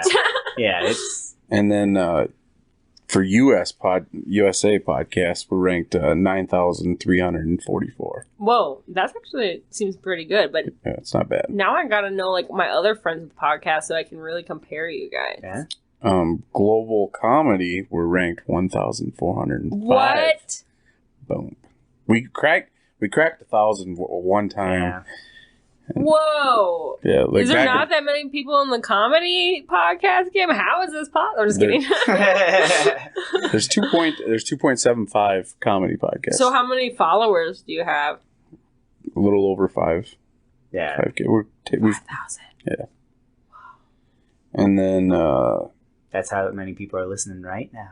Live. Not live. so global comedy. That's how many people are listening in the future. Yeah. Right now over there. Right now when we're in the future. Yeah. Right now for them. Yes. In Right the now future. for you, in the future for us, currently in the past. Yeah, it's going to be in the past. In the present, in the future, Whoa. currently in the present. I followed that. I Yeah, so- felt that. Global comedy we're 1,405, and then US comedy we're 1,110. Wow. Yeah. Okay, well, maybe I'll take a few notes from your page, Yeah. and maybe I'll listen to you guys. Yeah, you can definitely listen to us. Yeah.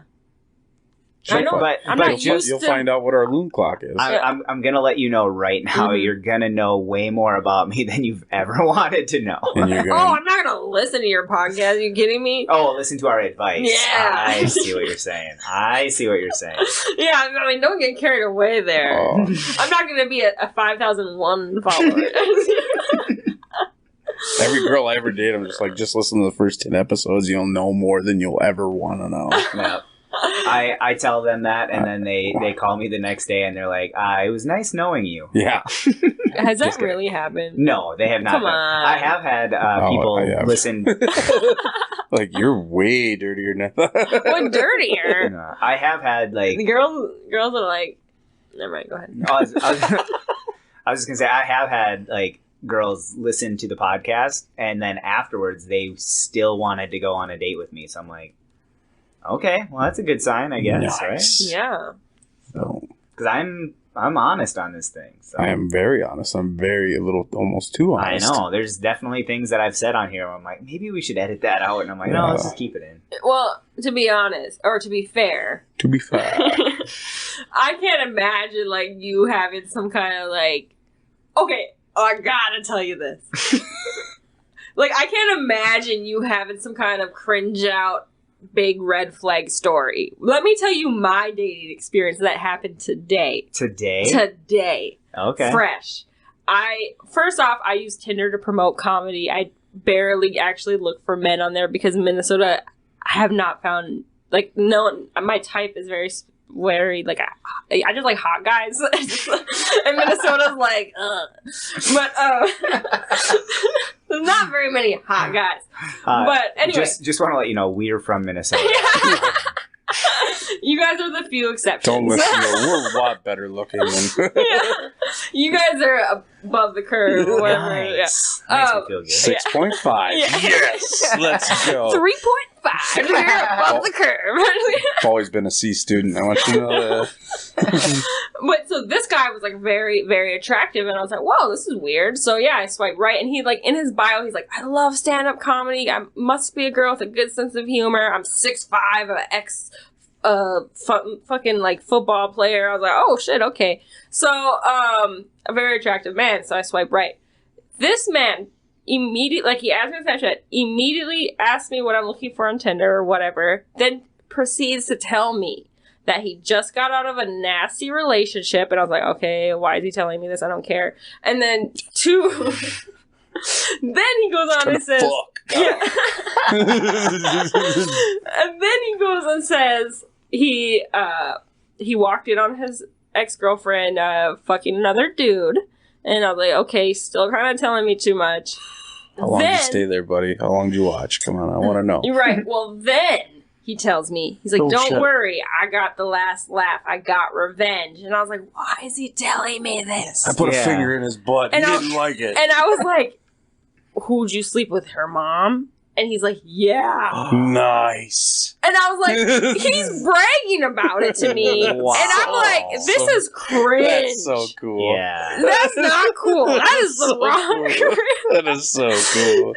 That's funny as fuck. I don't think it's funny. That's funny that you think it's funny. We have to unpack this. But like the point is, you is need like to listen to my episodes a little bit more then. Well, okay, it's funnier. I mean, it would be. I think meeting. So first conversation you have with someone on Tinder, you don't want to just be trauma dumping on someone you just matched with. Yeah, right? Yeah. And it's like, okay, this is weird. That's a little too much to share on a first time. Yeah, it's not like we're not even in person on a first date. Yeah. You know, like this is pre-first date. This is pre. Just so you know, if you fuck me over, I'm fucking your mom. Yeah, like this is like the most petty ass shit. First off, I was like, he's like, I filmed it and I sent it to her. Oh, and I was like, so bad. I was like, with consent? And he's like, yeah, she knew she wanted to get revenge on her daughter because she felt bad for me. And I was like, what kind of mother is this? Yeah. What kind of person are you to be like willy-nilly break up some Jerry Springer shit right here? And I was like, he's like, don't judge me. You judging me? And I was like, yes. Yes. 100% would judge you. And then he's like, well. So funny, though. I'm sorry. Man. But anyway, he's like, did I ruin your chances with you? And I was like, no.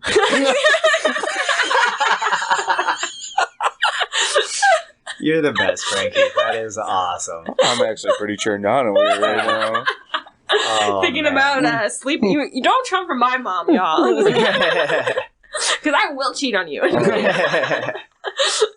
Reminds me of I told the Fergie story on here camping. Oh, yeah. Yeah, you did. So I got a buddy. We used to go to Country Splash or Country Fest. It's a music festival. Country Splash? Yeah. So we're on Apple. It was off Apple River. Okay. And interesting name as well. Yeah. You're just like, you just keep coming up with awesome names. Apple Valley is what I remember. It's in Wisconsin. Oh, okay. Same. It's next It's a big tubing river, like everybody. It's next to Orange County. I don't know anything about Wisconsin besides cheese and Packers. That's it. And then alcoholism, and that's it. So anyway, this pretty much all that music festival is just fuck fest. Mm-hmm. And our one buddy was dry all weekend. He was not getting any. Mm-hmm. And all of a sudden he comes over. It's like Saturday night, the night before we were just about to leave. And he reaches in the cooler and he grabs 2 strips of bacon. And he throws them in his shirt. I go, "What are you doing, Fergie?" He goes, "Fat chicks can't resist the smell of bacon." He was making his own bacon cologne. Yeah. Yep. Does he keep him on, or does he just rub himself down? He threw him in his shirt, and he starts walking through the campground, and you can hear him going, "Sue, sue, sue, sue." He seems like the guy that would fuck someone's mom. Yeah, I'm getting it. I'm getting there. Spoiler alert. So all of a sudden we're sitting at the campfire, and here comes Fergie, and he's got a girl with him, and he doesn't even say anything to us. He comes over, he goes straight to his tent. Just tent starts shaking, and she leaves. He comes over. Was she a big girl? I mean, thick, but I wouldn't call her big. And she wasn't good looking by any means. And she leaves. He comes over by the fire, and he's getting hammered. And all of a sudden, probably an hour goes by, and this girl comes back. And he's sitting there, hat sideways, just shit-faced. And she starts kicking his chair. She goes, "Hey! Hey!" And he snaps his head, and he looks at her, and he goes, "Who are you?" And I go, "Oh my God, did you really?" He goes, "Wait, was he that drunk?" No, he was just being a dick. He is just who he is. And she goes, "Where's my flip flops?" And he's like, "Who are you?" So she just goes over to the guy. So she goes over to the tent, gets her flip flops, and leaves. And about 10 minutes later, she comes back, and there's an older lady with her, and it's her mom. And Fergie, all of a sudden, Fergie's like, snaps out of it, hat straight, and he goes, "I'll take care of this." And I go, "All right, I'll distract the daughter." And I start talking to her, the daughter, and then she goes off to the other campground, and he's walking with the older lady and talking with her. 10 minutes go by, and all of a sudden he comes back, and they both go into the tent. The tent starts shaking. Whoa. Yeah. Yep. So I was thinking like he might sneak shag the mom, but he brought both the mom and the daughter. No, just the mom. Just the mom. Oh my God, but still. Yeah, brought the mom. They went straight into the tent. The tent starts shaking, and all of a sudden she leaves, and he comes back over to the campfire with us. I go, "Did you just do the mom's sister?" And he goes, "Yeah, in less than 2 hours." That is some weird wizard mind trickery. Yeah, he's a very good talker. Yeah. And he seduced, and then the mom knew, like, obviously she brought her mom to be like, "Mom, I hooked up with this dude and he treated me like shit. I'm tattling and I want you to handle this the right way." And then she's like, gets like dickmatized. Yeah, first dickmatized. Well, before I help you, I need to see how the dick is. Yeah, like we have to see if this is a justifiable thing to be mad about. Yeah. You know? This is also the dude, like, he's not a bad, like, he's a really good looking dude. Mm-hmm. And he could get some 9s and 10s, but he'd also come home with some 2s and 3s. Mm-hmm. And his motto was always, "It's not quantity, it's quality." Oh, you mean it's the other way? It's not quality. Not quality, it's quantity. Yeah, You may have banged an 8, but I banged 4 2s. You may have banged gross. Yeah. That's gross. Yeah. I'm pretty sure if you check that scan, what a slut. Yeah, that was one of my buddies. Yeah. Funny as shit, though. Guy, is that where you get your inspiration from? Yes, that's how I live my life. That's how I live my life. You are who your friends are. You know, and you're not. You surround the people that you want to be like. Yeah. And then that's why you just pull Justin up. You're like, "I need a change. Change me. Let me be more neat and organized." Teach me how to be organized. No, this is when Frankie realizes that my other nickname is Fergie. Your alter ego or whatever. Yeah. I'm just kidding. This is what Justin's like when he drinks too much. Yeah. Yeah, just bacon all over himself. That's 2 drink, Justin. Yeah, 2 drink, Justin. You don't want to get to 3. 3 gets real great. Yeah. That's Fergie squared. Real Gracie. That's funny. But actually, before we get into the next question, you were talking about, like, in the group message, you were talking about this earlier today. Mm-hmm. You said something about a dream, and my name was involved. I need to know a little bit more about this. Oh, okay. Yeah. So, let's see how detailed I should go. You don't have to go super detailed. Yeah. She said she had a dream. Who's dreaming about who? She had a dream last night. No, it was the other night. Him? Other night. Yeah, he was in it. So, and he was in my dream last night too, but I'm not telling about that one. Now I need to know about both of them. So, okay. So the first dream, She found out about your mini. They're such a bite size. It's fun size. Thank you very much. Yeah. So in this dream, I had babies back to back, and yeah, and I don't know, like in the dream, like I never seen the baby or held the baby, but like I just knew I had babies. Like I felt like I was like the single dad that ran, or like, you know, the deadbeat dad that I had kids that I haven't met. Like, that was me. But I was really happy to be a parent. And so I just like I was like trying to find a name for my new son. And I was like asking people. And I remember I was in Walmart and I was like grabbing stuff. I was like, ooh, this would be cool to buy for him. I don't know what his name is yet. And I was like, maybe I should name him Richard. What about Dick? I don't know. And so like, then when Justin comes over with a quote for me that I asked, I guess, for him to type up, because in this world you have to get like baby insurance, and it's like it was called hell of a dream. It was called like Care. And it was like a quote, just because you have a newborn baby and all these things that could happen, I guess, to newborns. And it was like, I remember the quote was for like $110. And I remember just calling the call center for this stuff. And I was like, hey, I think I have some insurance I'm going to put on my baby. And they're like, you have to get Care. And I was like, oh, that's the quote I have. And then they're like, oh, okay. It wasn't like that exciting of a dream, but that was just Justin's role in it. Yeah. I could do that. Yeah, if he was like the insurance guy for babies. I'm the insurance baby. That's what I'm known for in the comedy world. But like that's like the most to be honest, I can see you having that job. You're like, hey, I got a new job. It's pretty cool. Work with babies. Yeah. But to be fair, that's like the most like mild, like I really normally have very disturbing vivid dreams, and that's a very mild dream of mine I had. So, but yeah, like, yeah, we picked a boring one to talk about. Sorry, Italy and India. That was not. We know you're listening. Yeah. We know you're listening. Yeah. As soon as I put this podcast on my Instagram, India's gonna check it out. Can't wait to see this fall like coming in. Oh, this one. Sorry, go ahead. No, you keep going. Oh, I was just gonna say this one guy from India commented on my video and said, "You have a smile of a witch." Oh my God. And I actually took that as a compliment. By the way. Yeah. I'm like, yes, I do. But anyway, go ahead with you. All right. Is stand-up comedy what you thought it was going to be?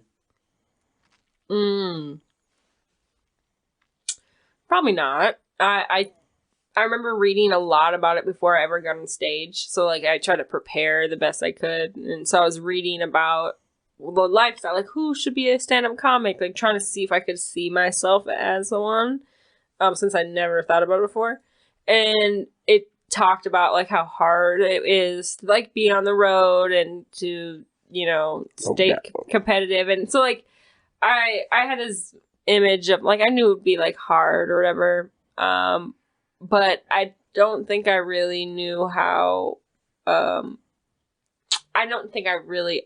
No one can really prepare for the grind of comedy. I think like it's just something that that hit. You know. But according to Sydney, you're the professional millionaire con. Oh yeah, we got to talk about that. That was so funny. Did you listen to her episode? No, but she told me about it, and I laughed. Did I laughed. Like I didn't laugh the first time she told me when she called you guys millionaire comedians, and then the second time I was like, what did they think? I didn't come in that green, not that naive, thinking like people like I knew there were levels, but I didn't know like how that looked. Yeah. But yeah, that was really funny. The second time she said it, it just hit me so. I'm like, in Duluth, Minnesota. Yeah. Right? At Dublin? Yeah. I have videos of when she was telling me Patrick for the first time ever. And Patrick's on all fours crying. I want to do. I'm like, you must be so disappointed that we're not famous comedians. I'm sure she told you, like, she first popped up at Dublin's and watched us. Yeah. And, like, she saw, like, me, Patrick, Bob, and Danny. She sent me all the texts. She did. Yeah, she sent me all of them. Oh, my God. Yeah. I laughed so hard. And then, I don't know if she told you this part, but when she was telling me about, like, the first time she bombed or whatever, and she's like, yeah, I ate some shit cake, and I was like... For the professionals. And then, like, my encouraging word was, like, I was like, oh, we all eat doo-doo cake. And she's like, that sentence alone, like, saved me. And I was like, what did I say? I don't even remember saying it. And then Pat was like, this is, like, the most, like, big moment for her. And Frankie's like, what did I say? But I guess that, gave her the courage to go again. But I was like, it's funny to, like, think, like, we're like, we need this for our egos. Can you keep telling us how you thought we were pros? Yeah, We're starving comics over here for attention and validation. I'm actually negative right now in my comedy career. Yeah. Well, okay. This is something that I think I kind of talked about it today a lot. But I mean, I make some money right now. I'm humble brag. I make some good money. But I could be a real comic and trade it for this airport job and make $15 an hour and then get free flights. That in itself, I think, would be awesome. See, but I'm, like, scared to give up. Yeah. Like, you know how, like, maybe as an adult, I don't know if you consider yourself an adult, but how old do you think I am? Maturity wise, he's. I mean, like lifestyle and everything, and just. Sorry, go ahead. He's more of an adult than me. So. Oh no, I don't believe that. Not even freaking close. But I guess as someone who would identify as an adult, normally, like for me at least, you take a job and you always try to go above from like what you get paid in your last job. And is that how that works? Yes, yeah. Shit, I don't know. All wrong. Well, this would be like the first real time to take a big step backwards. Almost like, so I'm like scared to get that paycheck to be that level again. And I know that's like dumb, but I'm scared to have to, like I'm a little bit bougie sometimes. I like my gas station diet. So so you need that extra dough. You need that extra dough. I like my muscle milkshakes, and so I can't cut those out. I can't. And so I was like, I really would have to budget so that I could get that muscle. I need the muscle milk. Yeah, man. Can't just settle with salads. And I just started with Kova or whatever you call it. Regular milk? I might have to go to skim. The muscle milk's gone. And I just actually went even more to this plant-based protein shake, and I'm like, oh. God. So it's like, oh, can I give this up? And so I'm having an internal struggle of like, do I give up a job? Well, I might get fired from my job anyway, so I might be forced to do this anyway. So it's not really a decision. It's their I'm making decision. it look like I have a decision. It's their decision, not mine. But it's a decision that's being made. Yeah. I made a decision today. I decided I'm going to get fired today. Yeah. But the thing is like, do I force myself to take a lower wage job and then use the time with traveling to get better at comedy, maybe start getting paid in comedy more so that I can balance that shortage. Depends. Are you going to take us with you? Or? I could take, because I would, if I take, well, okay. This job is actually going to be a shitty job because it's the cargo agent job where you have to like take the luggage out of the cargo or the plane or whatever, and then clean the planes and stuff. And they looked at you and like, this girl's been drinking muscle milk. She can handle these packages. I can handle packages. They also looked at my Tinder. Muscle milk. All right, she's gonna be throwing luggages. Yeah. Plus, she's dating guys that are 6'5", with like 6-inch packages. Boom. I mean 6 foot packages. I was gonna say 6-inch package. I mean that's average. Yeah, yeah, that was 6. Yes. 6 is just on my brain. Just all the 6s. Talking about that, I do want to. I'm not on like dating sites anymore. Mm-hmm. But I want to start a dating app or like get on one. Mm-hmm. And I want to say that I'm 6 foot -5 because I'm 5'7", 5'8". Mm-hmm. So technically I'm 6 foot -5. But I want to say that I'm 6 foot like with a little dash in there. Wait, you want to start a whole app just for that? Why don't you just put it in your bio? That's what I'm saying. Oh. I want to start like create a profile. Oh, okay. I thought you were trying to start out brand new. No. I don't have that kind of ambition. He doesn't post on freaking Instagram or anything like that. You think he's gonna build that? Yeah, right. Yeah. No. I just want to start a profile and I say because like when I was on dating sites, like I got some matches, but like being a short guy, like whenever I meet somebody or like start talking to them, they'll usually ask my height, and I say 5'7", and conversation's done. I always put 7'2". Yeah. So if I say 6 foot and I put a little dash before the 5 inches, it'd be 6 foot -5. So I'm being honest. Yeah. And then when I actually meet them, because a lot of the times when I meet them, they're not who they say they are either. Yeah, they're like 20 pounds heavier. Yeah. So like I'm saying, I'm just gonna add some inches, and she's gonna add some pounds. Yeah. You said it, not me. I know. I said it for you so you don't get canceled. Yeah. I wasn't gonna say it. Just to be clear, though, he thought it. I thought it pretty damn hard. Well, that was always my fear, too. Like, I'm like, oh my God, they're going to think I'm chubbier, you know, because I was. And then, but then it's like, whatever, they're going to be shorter, you know. Yeah. And they probably have a shorter dick, too, than they sent me, you know. What they sent me. You know, whatever, we're all lying if it's his, it's the best it's ever looked. I guarantee you that. No guy ever sends one like groomed. Oh, well, I just polished. He said, "Come on, guy, get that Percy hair off of there. Wake up! Come on." I love time. I love how you added Percy because his hair is everywhere. Yeah. His hair is everywhere. I don't know how it gets there. That's a hairy dog. And it's a hairy dog. And so is Percy. Yeah, Percy and Perry. Yeah. Nice. Thanks. I thought you were talking about the other dog and you were talking about my schlong. That's what she was saying. Yeah. I'll let you decide which Justin's slong I was talking about. Right. I didn't, could be. Not mine. We were sponsored by Manscaped. The ball trimming. Trimmer. Yeah. So he does not have. Well, I mean, I shouldn't have it because I also have one downstairs. But yeah, they gave us product. They didn't give us money. So yeah. Best trimmer ever too. It was really good. Or it is really good. That thing is amazing. Yeah. I just said was because they're not our sponsor anymore. Yet again, maybe they will be. But not at this moment in time. That thing is a magical wand, though. Nah. Get yourself a Manscaped 4.0. You know what else is a magical wand? Magical wand? Nice. Yeah. A magical wand? Like, you have your own man's magical wand that you guys use on each other. You know, to be honest, guys don't get that many toys. If you really think about it. Not like a girl. Yeah. Because men don't need it as much as women. Bullshit. Let us play too. Well, there are things like that play together. Yeah. So, like, while you're... I got sent one the other day. You want to see this thing? Sure.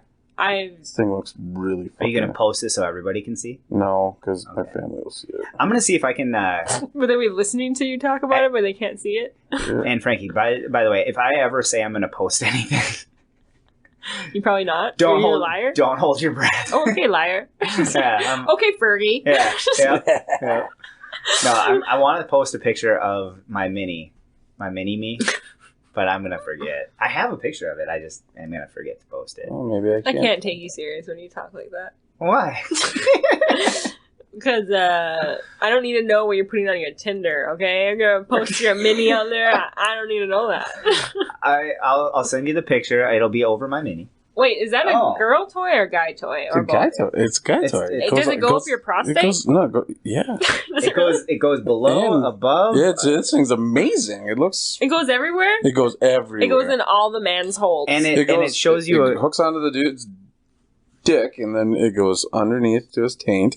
And then it goes up the butt? It shows you a ghost penis. And then there's a ghost penis on it. And then there's a top one that folds over and toy. vibrates on her clitoris. Oh. Wow. What is this? It looks like one of those toys. So if you see how it kind of goes under and into him. Oh shit! Sorry, got a little too excited. Yeah. And then vibrates on top, vibrates underneath, and then it vibrates for her. Wait a minute. I thought that the one sticking out goes in her, but the one above. No, if you look at the side, you can see it goes on top. You can see that where's. Wait, so the top of the toy that goes on top of your pee-pee? Yeah, yeah, and curves in towards her. So that massages the clitoris, that massages the cock, and that massages the taint. Oh, okay, interesting. That's a very advanced toy. Yeah, this is an audio podcast, though. Yeah, we're all describing this. What's up here? It comes with a remote control. Dang, look at that. And have you used that before? No, but I want to get it. I think it'd be fun. Yeah. You use this word. Know. You use this word. What is a clitoris? Just kidding. A lot of guys don't know where it's at. Is that in? Men have been searching for it. It's my lady boner. Oh, okay. I thought it was some other country that we were talking about. Some person that I've never even talked to sent me that thing. What? Interesting.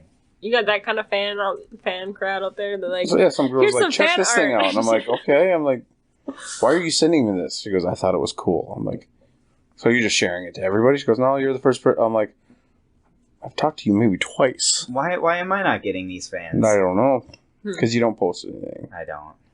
I don't even think it was a fan. I'm cool with it. I'll find my own stuff to entertain me. But it was the most, it blew my mind. He's like, I have my own hands.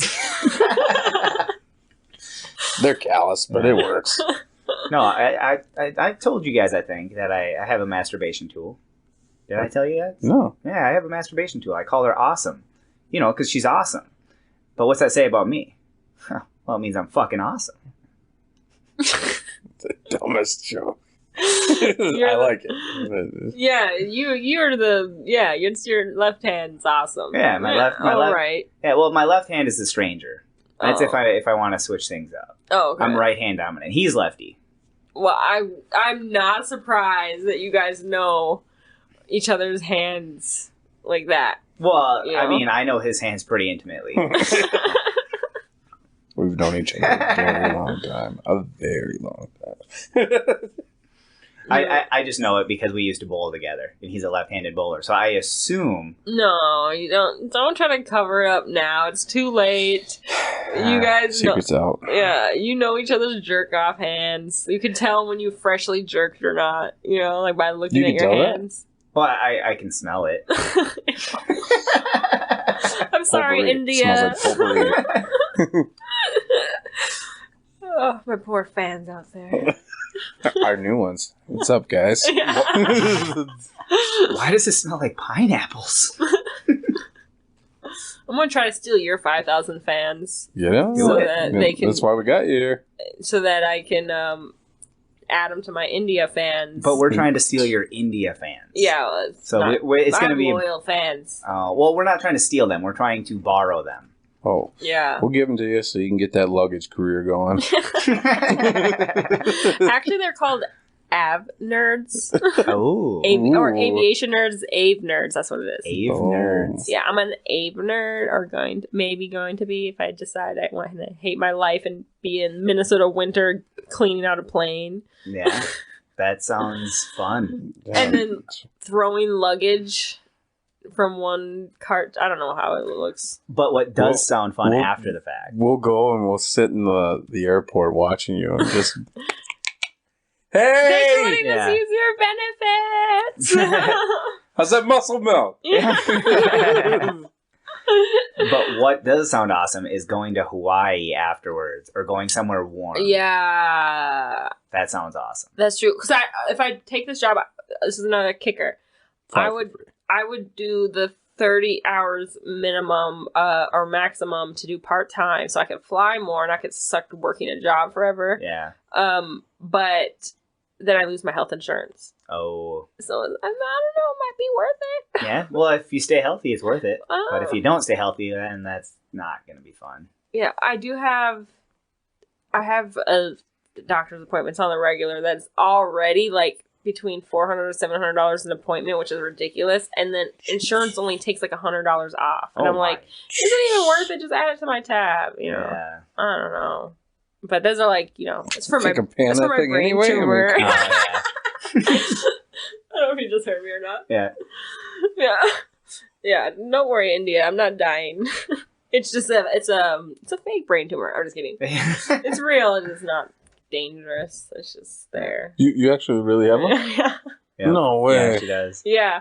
Well, it's there's an actual medical term they don't even. It's technically a brain tumor, but it's the kind that grows on your pituitary gland or whatever. So it's like it's so little, but it affects my hormones. So it makes me into a raging slut. Just kidding, kind of. Just kidding, kind of.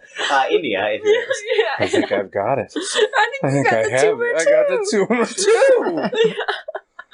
And then it's like, I just take medication and it shrinks it. And then, so it's technically shrunk, but... Are they going to operate? No. Never? It's too dangerous to, like, because it could easily damage a nerve or whatever. It's so small. But the medication's supposed to, like, completely get it. Or it may not. It could be something I would have to maintain forever with medication. Reminds me of Dumb and Dumber. Yeah. It's a risk we're willing to take. But yeah, it's not that big of a deal. I'm on reduced medication now, but every fucking doctor's appointment, and he just weighs me, checks my weight because it's very important I lose weight for this. You know? So they're like, yeah, lie to me, doc. Yeah. Lie to me. And then it's like they just check my weight. Oh, how's everything? And then he's like, okay, you want to keep being on some meth? Okay, and then he gives me more meth so I can keep losing weight, and that's also called phentermine. Phentermine. Quit pulling on the cords. I'm sorry. I'm having fun. But anyway, that's very much details about my medical history, but it doesn't feel like it should be that much money to just for them. There's nothing really else they could do, so it's like, why am I still coming here? Maybe I should just take no insurance and just fly for free, you know? Well, I think the reason you have to have those... Let your tumor grow.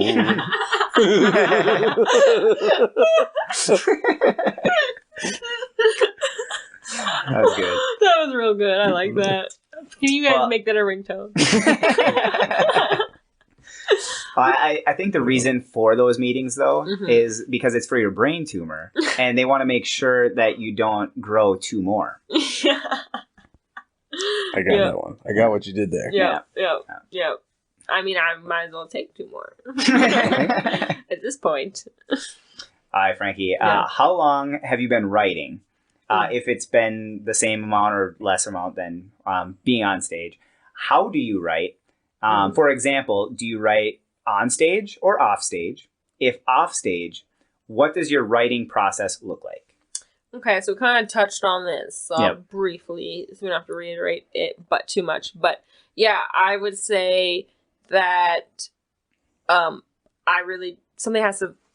like to be in the moment, like what's really going on that I think is funny in me. Like, So I kind of feel it in the moment when I know that there's something funny that maybe I just did or some experience with my family members that's just ridiculous, where it's like, you know what, like you get caught up in an emotion and then afterwards like, that was so ridiculous when you look back on it. Like, I'm a psycho. Why did I just beat my ex with a bat? I'm just kidding. Things like, what? Like, this is ridiculous. So it's like those kind of authentic moments to me, I like coin in on. And then when I'm like telling it to a friend, or if I'm bantering or playing, it's like, oh, this is something more here. I might get a tag from that. So when you do, like, how do you write it down in a book? Do you record it on your phone? Both. I actually, yeah, like it depends, but sometimes like I use that app like Evernote, and I have my stuff somewhat organized through there. And then I have like a no bad ideas tab, and I just throw shit in there. And then I also will do audio recordings if I'm driving or something, and just like talk it out on the audio. And I've been doing that more often lately, just like kind of talking out ideas and just letting myself flow as if I were talking to someone else, because then I'm like, you know what, I can kind of just banter with myself and not always have to banter with someone else. Yeah. But I don't know. So that. I bet you look really nuts in a car by yourself. So check this chick out. She's just talking to nobody. I don't. The video that went semi-viral in India was me. With just recently, I had COVID, and I was like talking because I was trying to start doing these like video diaries just to feel like I talk into a camera and just kind of get comfortable with that. And so I started doing that as I'm in quarantine, and I just started noticing that my smile's kind of crooked. And I'm like, and when I'm talking, my lip is a little droopy. And I was like, why is I'm like, why? And then I just start, why is my mouth like this? And I knew like people, like I smile in pictures and people pointed out, oh, your mouth is kind of crooked when you smile. You have a crooked smile. And then people mentioned that to me before, but then when I was like talking to this camera, it was so distracting. And it was like, oh my God, is this how I look to people when I'm talking to them? And then I just started like filming it on my phone. And then that became my, my semi-viral video of me like just talking about my lips being crooked. It's a pretty funny video. Did you like it? Oh yeah, I liked it. I didn't know if it's really funny or not, or if India just like ate it, you know. I thought it was pretty funny. They're like, who's this witch with a smile like this? I gotta check out this video. Well, I really enjoyed it because I know you, and it's you. Yeah, that was real feelings in that moment. It was like not forced at all. I was very concerned about my mouth. And then people kept thinking I thought it was because of COVID, because I put day 3 of quarantine, but it was just like me losing my mind. But it was I was more worried about my brain fog than my lips. But no, but people are like, you know, people really do have strokes during COVID, and I'm like, no, I'm not worried about that. I know yeah. But that's what people started interpreting it like. I'm like, no, I just have a weird ass mouth. Well, Frankie, I was actually just about to compliment you because your mouth is covered by the mic right now. So I was gonna say you look way better now. Yeah. You can't see my mouth. A dick. Yeah, and people said that with COVID, like, oh, it's great you were wearing a mask again, you know. And I have to see that weird ass lip just droop. But yeah, I don't know. That's kind of a little bit of my writing, learning how to talk to myself and not to other people. But yeah, I don't know how else. I'm trying to think if there's anything else I left out with writing. I'm always trying to learn. I always, like that.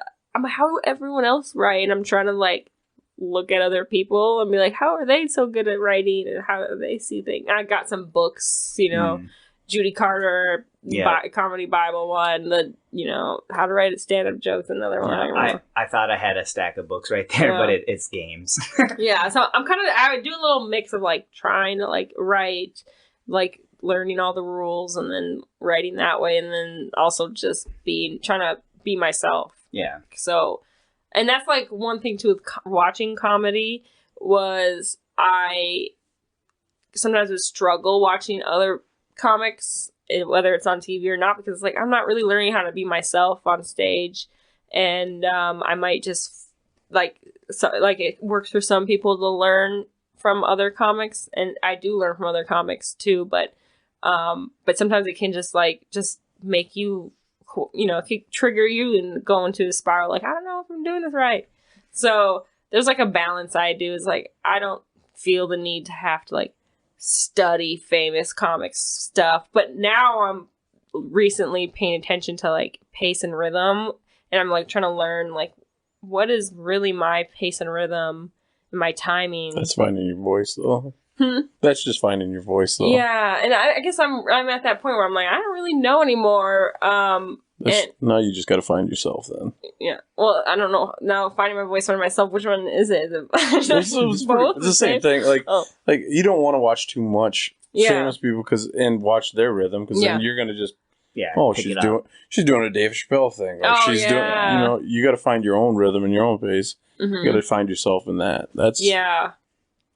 That's, I guess, just, you would think, would you say that's just something over time, or you would say that something I could, like, speed up, could fast forward it? How do I get there? That's something you're just going to all of a sudden one day just, oh shit, this is me. This is comfort. Yeah. You're going to find that comfortable. You're gonna, right now, the way I describe it is you're looking for that slot. Mm-hmm. Right now, you're just rolling over the top of it, and all of a sudden, you know how I can feel like things, and then all of a sudden you'll go to a one mic night, and you'll go, "That was a really good. Everything felt great there." Yeah, boom, you were in that notch. Yeah. Well, I mean, I still feel like things feel good. I think like they don't feel like completely like, oh, this is not me at all, or there's. I guess I did get advice from a comic friend, and he was just like, shorten your pauses and your jokes will explode more. Mm-hmm. And I took that as like fast forward my pace. Yeah. And I tried it last night. I don't know if you kind of noticed. I did notice a little bit. And what did you think? Like, I thought honestly, I think it went like very smooth, because you like just went from joke to joke to joke, just like he was saying in that feed. Yeah. And I thought it flowed very well together. Mm-hmm. Lay it on me thick. Don't even hold back. Well, yeah. So I'm just saying, like, because like I think you did definitely. I got a mini, fun size.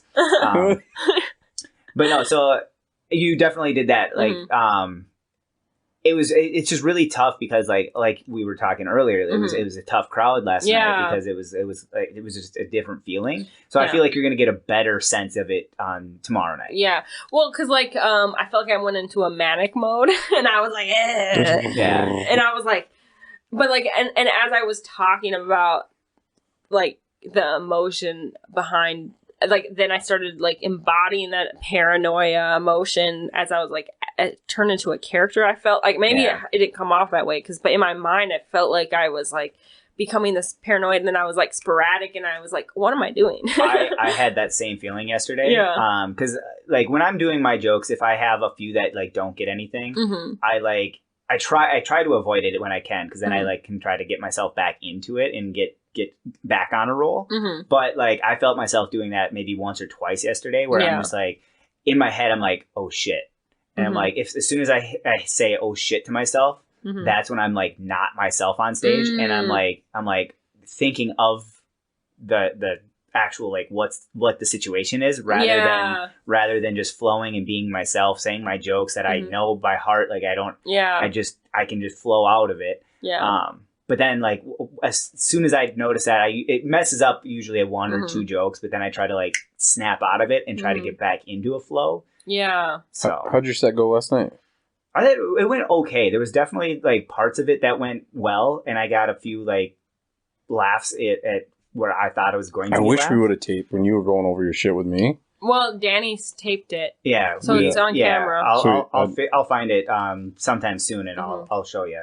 But because when you gave it to me, you flowed so good for the first, I don't know, 2 minutes. Yeah, and then all of a sudden you can just hit that low. You hit it. Just all your timing and everything fell off, and I was like, you were flowing so well, and I knew it was going to be a good set for you, until you hit that. And I'm like, it still was good jokes, but your flow changed. Yeah, I noticed that last night too when you talked about like the speed, you didn't let the jokes settle as long as you normally do. Oh, okay. Like in between like the waiting, you moved on quicker than I ever saw you move on before. And I feel like that was part of like in those moments when I did that, it was because I was in that oh shit moment. Yeah. And I'm like trying to get myself out of it. And so I wasn't thinking, I wasn't being myself. I was literally just trying to get to the next joke. I'm like, okay, I got to get out of it. I got to get out of it. I got to get out of it.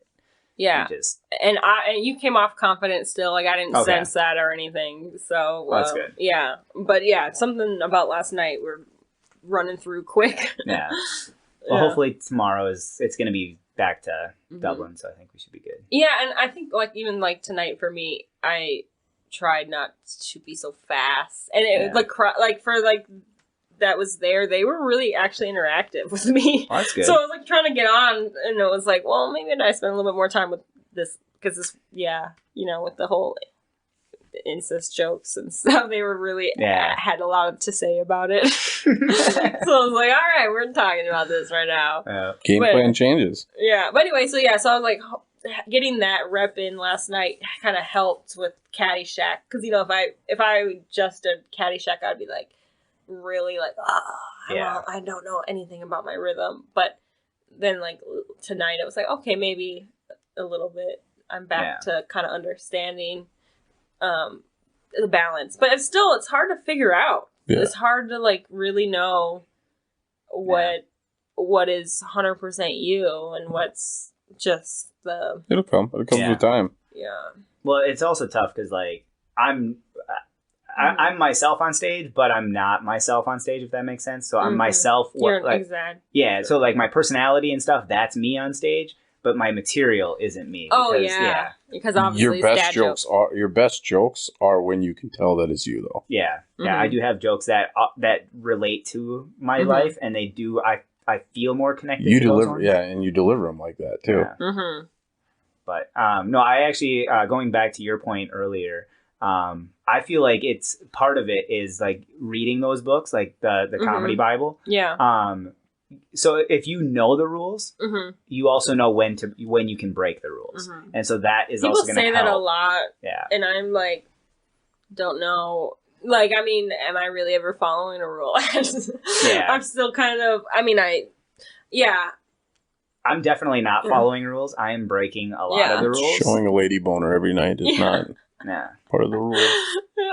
And part of the rules is not to show your man boner, so I don't do that. Yeah, I'd get in trouble for that one. Yeah. There goes half my act. Yeah. What do you mean? Come on, you guys are being a little generous. You mean like a boy boner? Boy boner. I'm sorry. Man boner. Okay, you guys are reaching for that. We're getting there. I'm reaching for a man. I reached over to Justin. That was the joke. All right. Do you ever practice your jokes alone or with friends and family? I tried to a couple times. I was like, fuck this. Well, you were saying that you did it in the mirror that one time. Yeah, I did it in the mirror, like that's like really practice. And then one time I did it with a competition for House of Comedy. So I went over my jokes with my comic friend just to try to get the timing to see if I was within the time limit. And it was really funny because I kept being so over, and I was like, well, now I'm going to have to decide which bit to keep. It's going to be this one or this one because I was running out of time. And then when I was actually performing, I had so much time, or it was like perfect amount of time that fit all of my material, and I even had crowd work in there. And I was like, does time even exist on the stage? Like, what is time? Yeah. But it was like, wasn't running through my jokes. I didn't feel like that. But it's like, is it really accurate to practice with, it's not the same experience at all. Yeah. And so for me, I just, it can only help so much. Yeah. It's like, and then with like the whole pace and rhythm thing is like, how can I practice that when there's not any feedback in the audience and there is no audience. So to me, it's like, I don't really, personally for me, it does not serve me to practice off stage. Yeah. And especially when I find, like, I do write more on stage too. Mm-hmm. And I find in the moment new tags, like, I have the setup already, what I want to say, but then it's like in that moment something else comes, so it's like, which is good, I think, because occasionally the crowd can give you a new tag. That's happened to me too, where someone like literally said a new tag in the audience, and I said, I'm taking that, thank you. Yep. And it actually really punched up my joke to where it's like my best joke right now. Where it's getting the laughs because that audience member gave me a tag. Yeah. I've gotten them from, like, I'll follow you, and you've done crowd work, and I'm like, wait, you followed me before? No, I'm saying, I'm using it as an example. Okay. Like, I'd follow you, and you were doing crowd work, and all of a sudden I saw something, I'm like, this ties into me, so I can go back to that guy that you're just working with. I do that all the time. Mm-hmm. Yeah. Not all the time, but I like, if I have a one-liner about a joke that somebody just did. One example was when Dustin did his bit about getting his hair cut that day, and so I did my bit. I literally like just came up with it like on the spot. I didn't have anything, but I came up with it. So I'm like, he was talking about how he got a boner or whatever during his haircut. Yeah, with your amount of jokes, I think you should be able to do it all the time. Yeah. No matter what, any story, you almost have a joke for almost anything. Yeah, so that's what I did. He did that, and I'm like, this is a new joke. I've never said it. I never even wrote it down, but I'm doing it. I'm just gonna go at it, and if it works, it works. If it doesn't, it doesn't, and it worked. So I wrote it down, and now it's one of my jokes. Yeah, wow. And like even tonight, when I had like this crowd work moment, I guess you could say, if you want to call that, with this one lady on my drive here to do the podcast, I was thinking of things I could have said instead, and I thought, oh my god, this is kind of like a little bit I could add in and being like, oh, one time I did this joke and this lady said this, and then I could say all the things I wish I could have said, or like pretend like she's the one who said, whatever. So it's like, there's some extra things to punch up a joke right there, just thinking about what you could have said instead. Like, it just sometimes comes even. And I do that a lot in my relationships. If I'm like into a fight with somebody, like, oh, I wish I would have said this. Yep. So like, it usually comes after I think of good things. I do that with my imaginary girlfriends too. Yeah, it's been forever since I had imaginary or real anything. Yeah, I mean, the one guy I tried to date was telling me about he fucked his ex's mom, like, that's fun. And then that's an awkward conversation with your mom, like, hey, just letting you know. I'm dating this guy, so be ready. Yeah, he might come for you if we get into a fight. Please don't take the bait. It's good bait. It's good bait. Yeah, and my mom is kind of a weirdo. Like, she growing up, my sister had her boyfriends around, and she would like sit on my sister's lap boyfriend. These guys are like 16, 17 years old. Like, come on, mom. Like, this is kind of weird. Like, she'd like kiss him on the cheek. This is getting weird. Yeah, okay, they might have been older. My sister definitely catfished older men, and she was the minor. Yeah. She lied about her age. She might have stuck her finger on their butt. There was clothes on, but on the butt, just broke the butt. I'm about to just rat all my family's history out. My mom's a pet. I'm just kidding. She likes to date all of our boyfriends, no matter what age. Yeah, 2 for 1 sale. Age is just a number to her. Yeah. She actually has the mentality of a child still, so technically, like, mentally, she's our age. Yeah. Sorry, Mom, I love you. She would laugh and then say, "Fuck you, Frankie." I felt like I feel her here right now. Yeah. Oh no, she's just tracking me and stalking me. So she's actually has some kind of spyware. Yeah. Do you record your sets? If so, does it help for future performances? Yeah. I actually do like the audio on my phone note when I go on stage, and then of course Danny records it when we're doing here, whatever. I noticed like there's a while I stopped doing the audio because I realized, man, when I listen to the audio, I cringe a lot. And then when I watch the video of me, it's less cringy because I can see my body language better.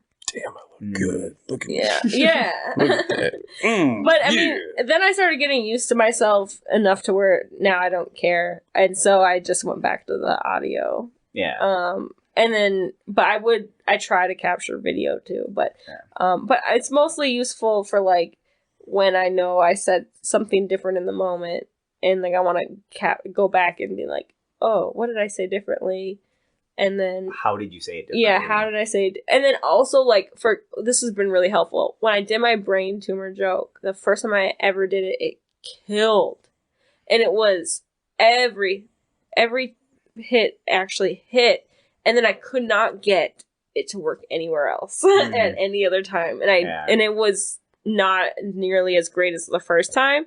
So I go back and listen to that one part. And I'm like, what is it that's worked here? Yeah. And then I just started thinking, I think it's because my comedian friends knew in advance about my brain tumor. For half of them did. And they weren't expecting me to bring it up like that. Yeah. And so they kind of already knew, which I think their laughter, it helped the audience too, I think, to laugh. I don't know what it was, but my setup was dumb. Like, it didn't make any sense, but you guys ate it. And it was like, my setup was like, I didn't get any drug addictions from my family. I just got a brain tumor. And like, to us, that's funny. Yeah. But they're like, what do you mean? Like, that sentence alone doesn't make sense. Like, so then I had to change the setup a little bit. And then I sometimes get tongue-tied trying to change the setup, and then I kind of abandon it. And then lately I just been throwing it in on weird places, and it kind of works and whatever. But it's still, I'm not satisfied with it. I'm still figuring that bit out. Yeah. But it's like, I don't know, I'm figuring it out. But it's useful to record it and be able to like look back and think, why did they laugh at this? Yeah. Why were they really laughing? Because I think it's not only important to like, not only know they're laughing, but to know why they're laughing. Yes. Yep. And figuring that out, because that's a whole other thing. Yeah. And I get help from other comics. Danny's very good at this, but she'll come up and like tell me whether a joke is funny or why it's not funny. I've actually changed jokes because of what other comedians have said. One that comes to mind right now, Danny suggested this because I had this joke where I was saying, my friend can eat an entire bag of chips in one sitting. I can't do that. You know, I got to chip away at them. But I say chip twice. And so I gave away the punchline. And so she said, well, change that first chip to Doritos or something. Oh, okay. You know, so I'm not giving away the. Oh, yeah. She's good at that, too. Yeah. And she's good at trying to say the same thing with less words or like things like that. And you know me. Yeah. So it's like I might just go on a journey and then get there. Like especially if I'm writing on stage too. So it's like but yeah, she's really good at making you more conscious of what word choices you're using and tightening things up and all that. So she's definitely good at good help. Yeah, that word economy is huge for me too. I think about that all the time. I'm like, okay, well, this is like two lines too long. Why is it not working? Yeah. So. And it's help. Like it's helping. Look at me, that word economy over here. It's helped me kind of get a little bit more of an eye for my own things. Like when people point things out, it helps. You know, it's like working a new muscle you never worked before. Yeah. So that's all of my muscles. Gotta drink that muscle milk. Goodness, so someone to sponsor me. I know we need to get muscle milk sponsored on this.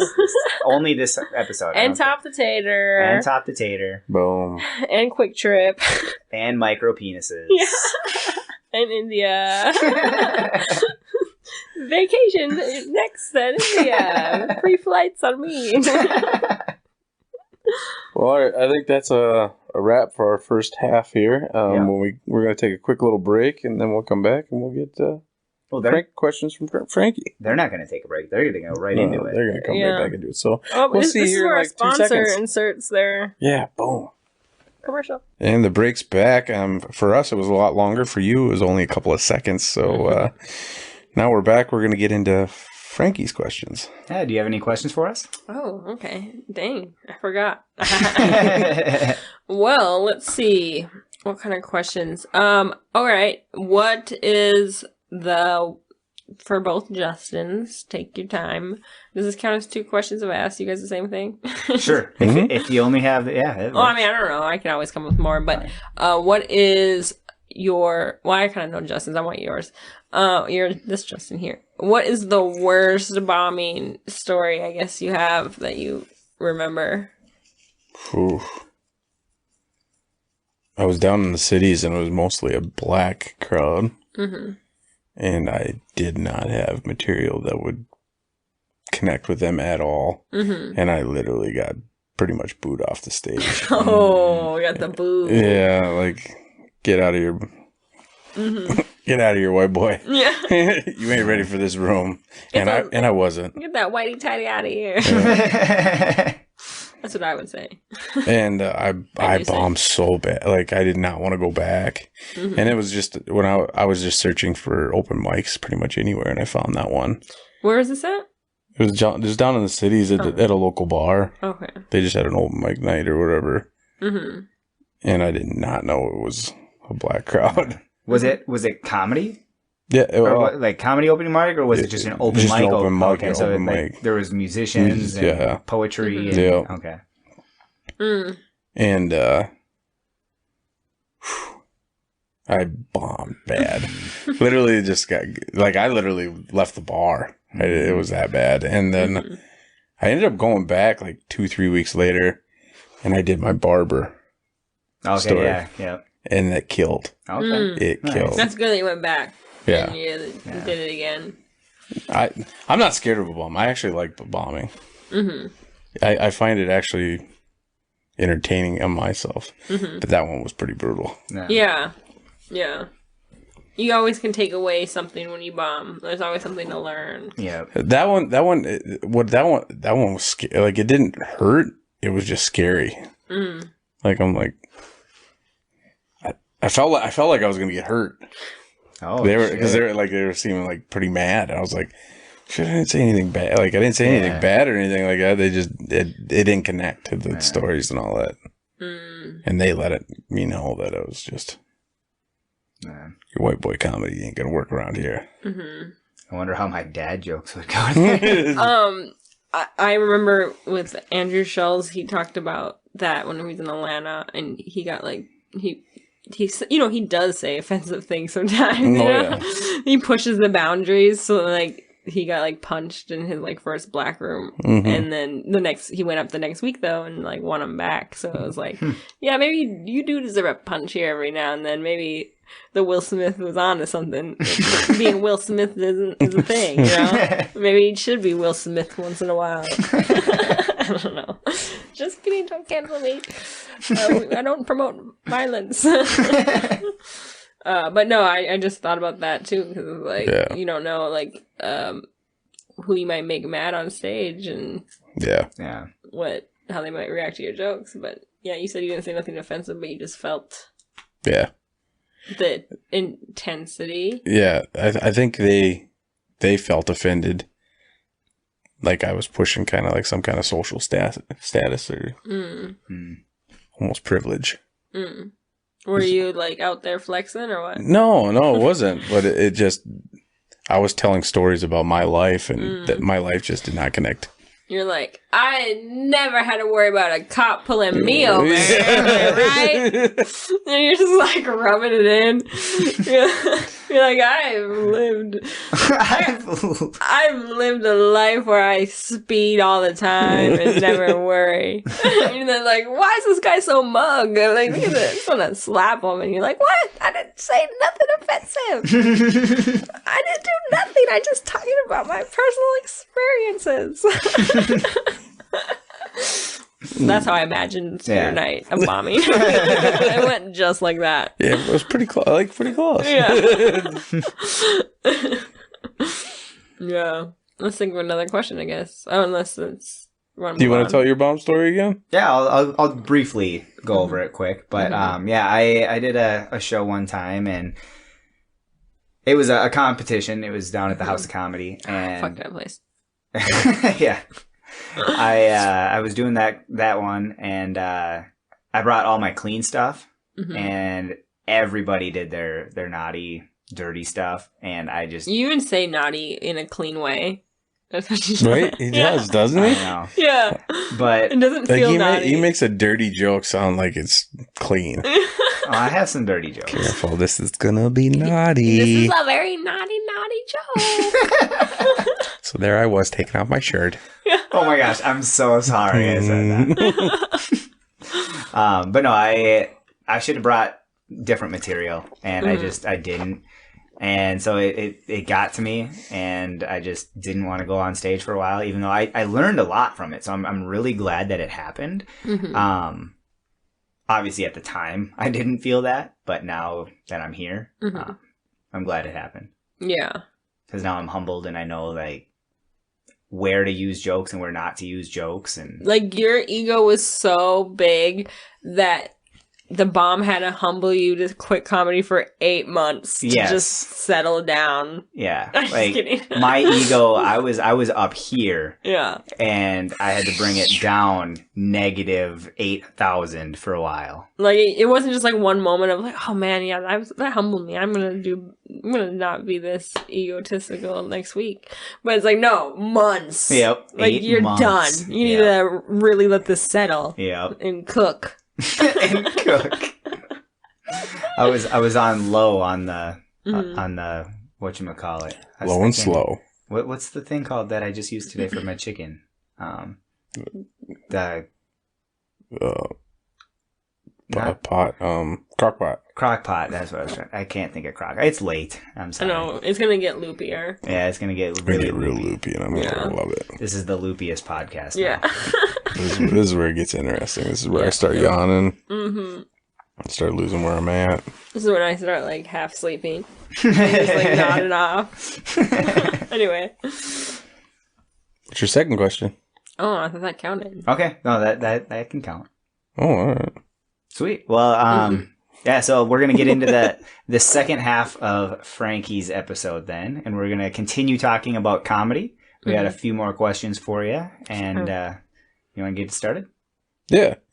Do you have any other hobbies outside of comedy that you feel might help you with comedy? I feel attacked with that question. Do Do you have any other hobbies? Do you do Are you anything? even an interesting person? What do you do? What is that muscle milk for? I thought of breast milk when you said that. I'm getting a real loopy over here. Yeah, let's think. You know what's interesting? I guess you could think this is interesting, maybe not. But when I first started as a furniture salesperson, it's not a hobby, I know. But me selling furniture was very parallel to me getting it back into comedy. I can see the connection. Can you? No, I'm like, whoa. Other furniture people, what up? So See you at the clubs. So like the lifestyle of a salesperson, like the ups and downs of it, like you kind of have to, it's kind of weird and this sounds kind of culty, but like you kind of have to like really like believe you're gonna sell today. You know what I mean? Like I'm gonna sell some shit. And then I'm like, I told myself one time, I'm gonna sell 10K today, and I did, and I was like, oh, look at me manifesting.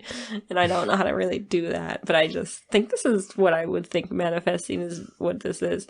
And then, like, with interacting with the customers, like, you kind of have to be genuine and come from an authentic place to, like, make them do what you want, you know? Well, as a comedian, you're pretty much a salesman anyway. Yeah, yeah. The product is you. Yeah. And the crowd is who's you're trying to sell. Yeah, and so, like, that kind of, like, parallels, like, man, like, because I wasn't, like, when I first started, you know, I'm probably gonna get fired now, so rest in peace to this job. But, like, when I first started, like... All right, time out. All right. What are we doing at this job that we're getting fired? I had, well, the past 2 months I didn't make my numbers. And then I didn't make my numbers in March, so there was a little bit of a gap. But, like... So you have a quota. Yes. You have to sell I don't think I signed an NDA, but I'll just tell you, you have to sell 50,000 a month and minimum. And so with inflation, I definitely blame that. And my boss doesn't like that I'm not taking accountability. But I'm blaming it because I didn't change any of my sales techniques at all. And then in July, on July 8th, 8 days into shaking July, my ass out here all goddamn day. yeah, I sold over $60,000 in 8 days. Wow. At Schneiderman. Oops, blank it out. Block it out. But Do you want to write that down? just kidding, you don't really have to. I'm just kidding. There's no NDA. It's in there now. It sounds. Yeah, but the thing is like I didn't change my sales technique, and I sold that much. So it's like a lot of it's luck with who's walking through the door because they have a system on which like who gets the next customer. Like you have to take turns, you know. But so it kind of just depends who you get. Yeah, And like all you really need is be a little charismatic, you know, like listen to your customer, show them what they need, and when they tell you. So it's like really simple skills in my mind. And what else can you do? I'm not like a shark. I don't like to be a 4C salesperson, and we're not like encouraged to do that anyway. Like they don't want you to be a shark, but like I see a shark out of you. Yeah. Thank you. That's a compliment. I like to be the aggressor. But yeah, I don't know. So then like my boss is like really unhappy with me. So I feel like if I don't sell, I'm sorry, I just see you going around poking people in the butts. Buy it! Buy it! Oh, any customer I got is like clenched butt cheeks all the time. They've learned. Yeah. A lot of weird returning customers, though. Yeah. A lot of weird ones. They never buy anything. Yeah. They're always just clenching their cheeks on the couch, you know. They just form a line and just stand there. They used to come in jeans. Now they're real loose clothing. Yeah. Real loose clothing. Sweatpants season. But when I first started, I was like selling 90,000, 70,000, 80,000, like kind of ranging off in between that. And so like, I feel like I was really trying, like it was a natural thing that was happening. So I was like, wow, if I just trust the process, these numbers are coming, you know? Mm-hmm. And it was like, you know, why can't I do this with comedy? Like that was a thought in my head. Like, why can't, like I'm doing something where I do have to put some emotional effort in like whatever and believe in myself. And it's like that parallel of like believing in myself and selling was kind of brought me back to comedy a little bit. Other hobbies, besides talk about my job as a hobby, that's pathetic. No, that's a good answer. I like it. Yeah. I think also maybe just clubbing, being a slut. I'm just kidding. Haven't done that in a while. Just kidding. Yeah, I don't know. I guess I don't really think of other hobbies like at this moment. I'm sure it's gonna come to me later. Yeah. Well, if it does, just say it. Yeah. The mic's right in front of your face at that point. Yeah. Oh, also, like I started when I started comedy. Here's me taking accountability if my boss is listening. When I started comedy again in January, because my passion is stronger for comedy than selling a couch. I put a lot of my emotional energy in comedy and less into whatever and caring about my furniture job. But where was I going with this again? There's a reason for this. Oh God, now I'm blanking about your boss. Your boss was saying something about. Was it? It was something about. Oh God, it was something with comedy, like what helped me with my. Oh yeah. Now it's coming back. It's all coming back. It's here. Frankie's back. Okay, so lightning in a bottle. Yeah. So like I was trying to be like, okay, I need to care a little bit about my job. Like my mind is all comedy, so like in between customers, I'm like writing jokes or whatever, trying to produce comedy shows. And my friend gave me this tip, was like, you should set like a goal for yourself at your job that's parallel to comedy and be like, make it your goal to make every customer laugh at least one time. And that was kind of brought me back a little bit caring about my job more. To be like, well, okay, this is actually helping me train for comedy. And also I worked on my ums and uhs when I'm like telling them about stuff that I really don't know that much about. And just faking it up there. So I'm like, I was like, yeah, this vendor is from China. I don't know. Just lying, Joe. Yeah. No, I don't ever lie in comedy either. Yeah. This is made in a very Swedish artist. Oh, sorry. We're in America. It was only America made. Yeah. No, we can't say that. We have a lot of India. Oh, yeah. So this one's made in India. Yeah. We own. Yeah. Fuck America. What's up, India? Yeah. We missed you. Yeah. Welcome Shout back. out. Yeah. Don't forget about Ireland. We talked about that earlier. Yeah. What that But fuck Ireland. That pub life, baby. Yeah. All right, Frankie, what is your favorite part about doing comedy, and what is your biggest fear? I like that with comedy, you have to be like self-aware, and I'm a self-aware asshole. But I like the recreating yourself. Like I heard someone say this, like 2 things to be good at comedy, like be self-aware and self-accepting. And so like in order to like the self-discovery process of comedy is really something I like, because like you learn so much about yourself and you're constantly having to grow in order to be good at comedy. Like you can't stay stagnant, which leads me into my fear of like, I don't want to be stagnant and get stuck. So I guess that would be more my fear. Yeah. Yeah. That's a big fear. I understand that fear. I kept it simple this time. Yeah. Right to the point, hopefully. I like it. All right. What is your biggest regret in your comedy career so far? Oh. If any. You don't have to have any. Probably sleeping with the comedians. All of them. Yeah, no, I mean, I did sleep with one comedian. He's not local or nothing. He's like from New York now, but it's like, whatever. What's up, Schultze? Yeah. Andrew, love you, man. No, why am I airing out my business like that? I don't even know. It's late. No, I don't It's okay. It's my biggest fear too. Biggest regret too. Yeah. Sleeping with the other men. No. I know. There's not that many female comics around here. Yeah. My biggest regret is not sleeping with as many comics as possible. Yeah.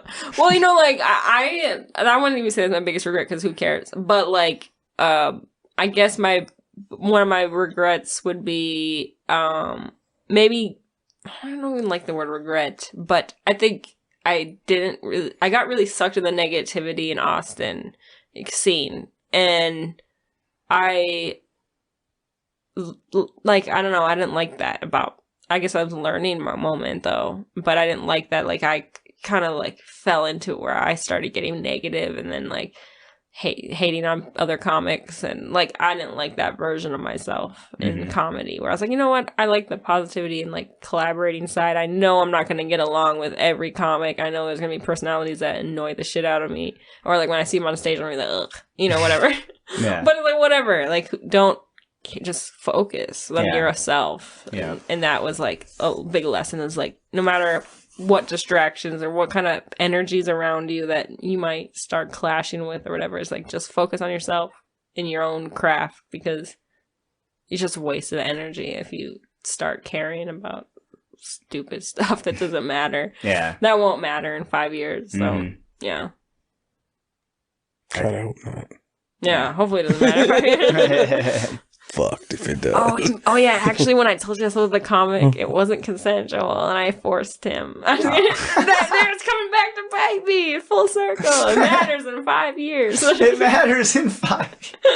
Get her, Schultze. Get her. Yeah, just Get kidding, her, guys. Schultze. It was all consensual. At least when he was sleeping. God, this is horrible. I'm canceled. You're not canceled. You're good. You're just joking around. Yeah, just teasing. Or you think. Or you-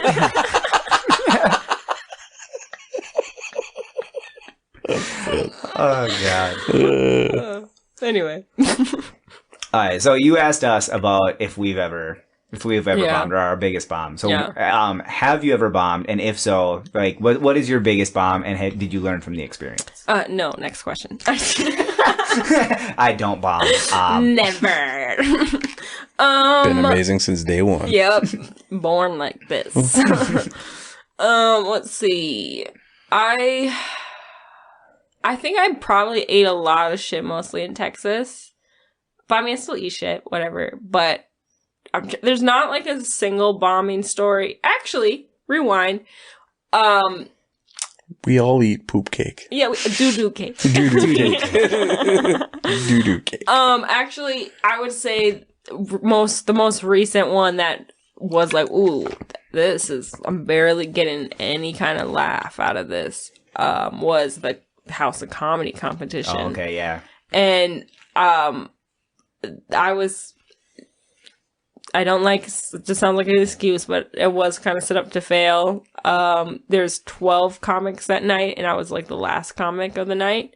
So by the time that competition, I had a completely dead crowd. Like, they were dead. Mm-hmm. But on top of that, it was a competition in which there were people there for certain comics, and like how much you laugh is calculated.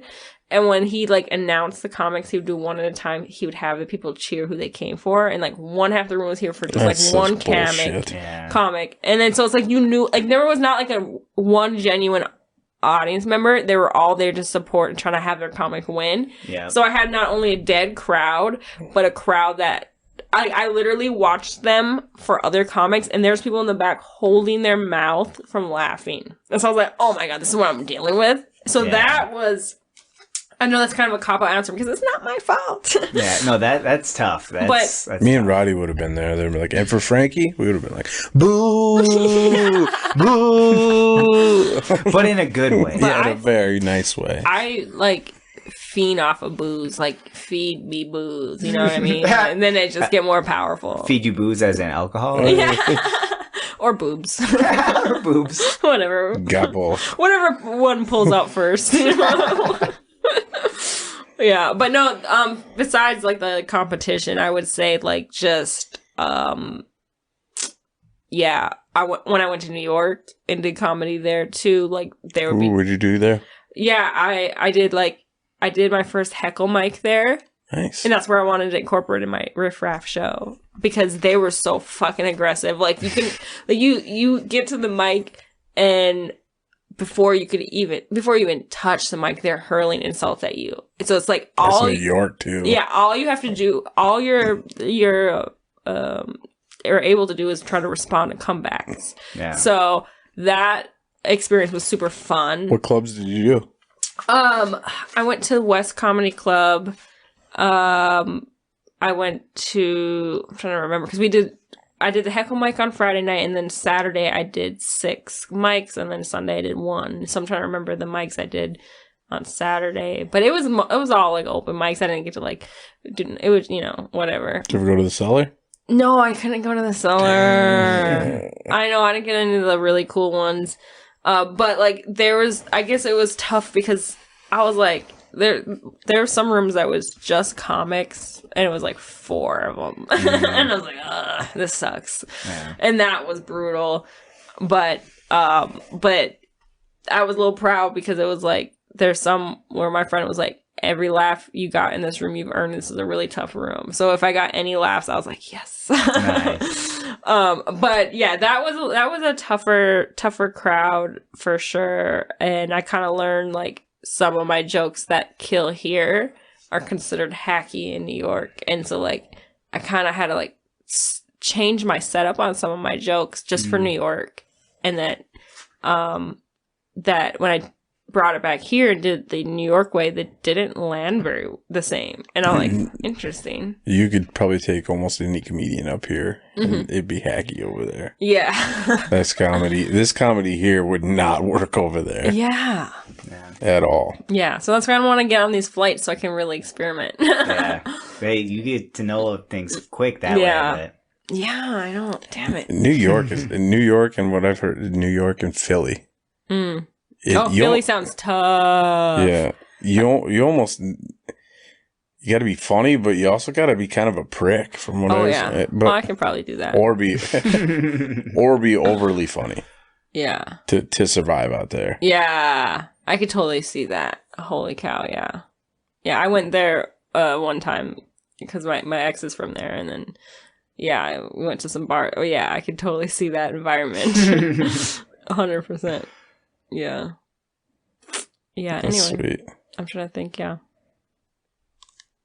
All right. Would you consider yourself a funny person off stage? Because, I mean, we've been searching for it all night. we've been looking all to night. my own horn or anything, but I make myself laugh and orgasm all the time. I'm 100% on both. Yeah.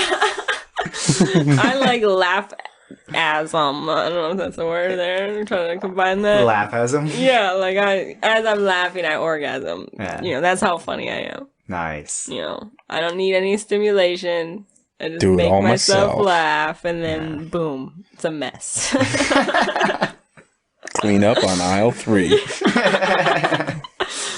Yeah. So I don't know. Why don't you guys tell me? I need the validation here. Like, you're supposed to tell me if I'm funny off the camera. We're getting there. Oh, okay. That's what my other exes used to say. Taking a minute. I'm getting there. Don't worry. Yeah. No, I definitely think you're funny on stage. Yeah, I've laughed quite a bit already tonight. Okay, good. Thank you. I want the viewers to hear that mainly. Because I already knew you were going to say that, but I want... And I need want them. No. I need you to understand that I'm saying you're funny off stage. On stage, however. Just kidding. No, it's probably a little true.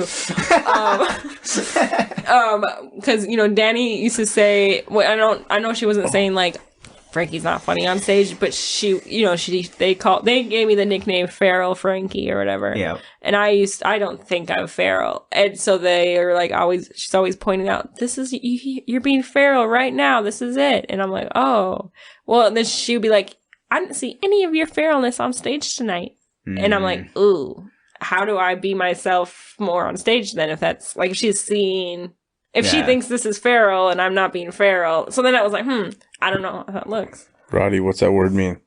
Feral? It means a god in the ancient Egypt. Pharaoh. No. That's what I'm thinking. Oh yeah. God damn it. I was trying to make a joke. You That's did. Funny. You made it. It was a pretty funny joke. Do you know the meaning?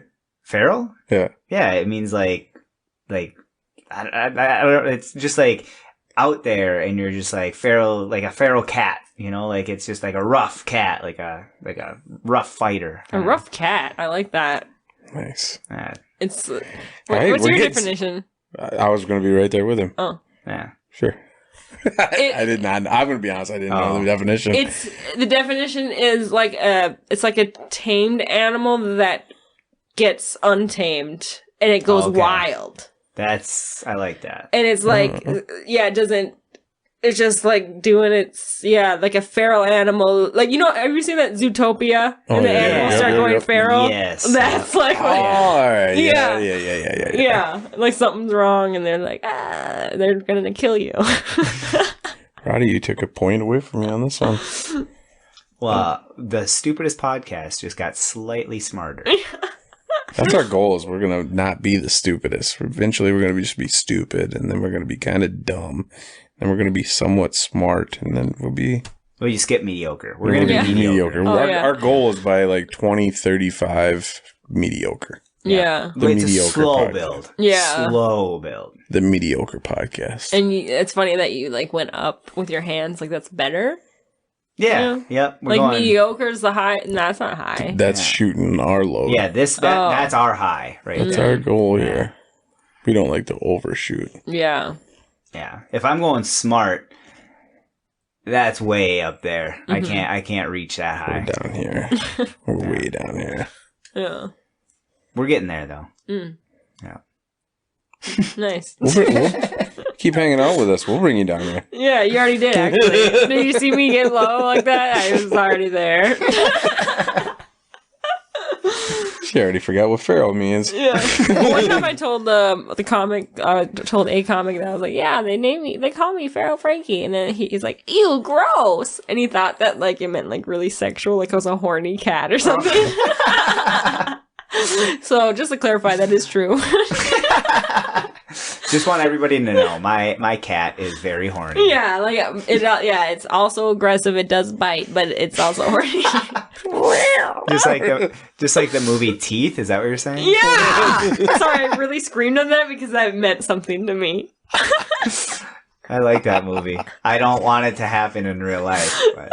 That movie's so funny. And there's a scene in that's filmed in Austin, and then it's like, I'm like, oh my god, I know what exactly that place is. It's like this cave in the water, and the person like dies and slides into the water after it gets I don't think I've ever seen this movie. Oh, it's a vagina with teeth, and so when she has sex with men, it like literally starts eating their penis. Yeah. How did you ever watch this? Because it's a horror movie and I like horror movies. It's a very scary cooch. I wasn't touching myself while watching this movie. I was doing it for another form of entertainment. Oh, I love bloody dick. After I'm PMSing, that's when my teeth come out. Sorry, guys. God, I'm sorry, India. Sorry. Stay with us, please. Come on. Don't lose my followers now.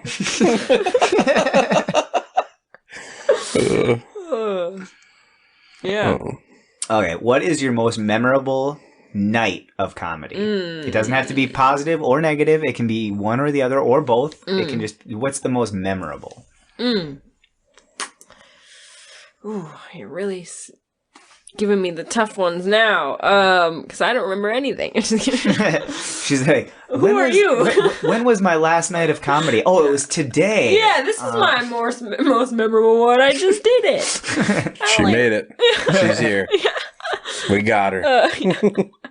I would say, I guess you could say the first time coming back into Minnesota comedy.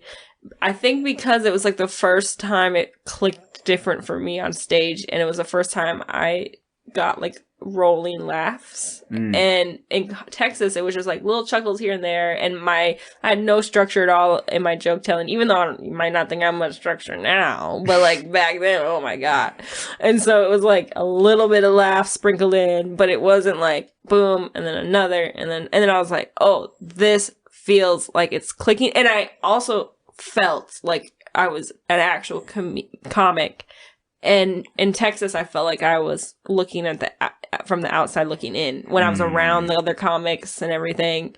And then so this, I think it was just shifted. Like I'm still like at a low level of comedy still, but I felt like I went up one more little notch in that growth where something clicked. Yeah. So you, instead of outside the window, you are now inside. You're with the comics. You are a comic. That was a big change, because I felt like I was faking it till I'm making it in Texas and like try to be confident, but I was really deeply insecure and did not feel like I was constantly looking for validation from the audience and from my fellow comics. And then it became more about the validation from the comics.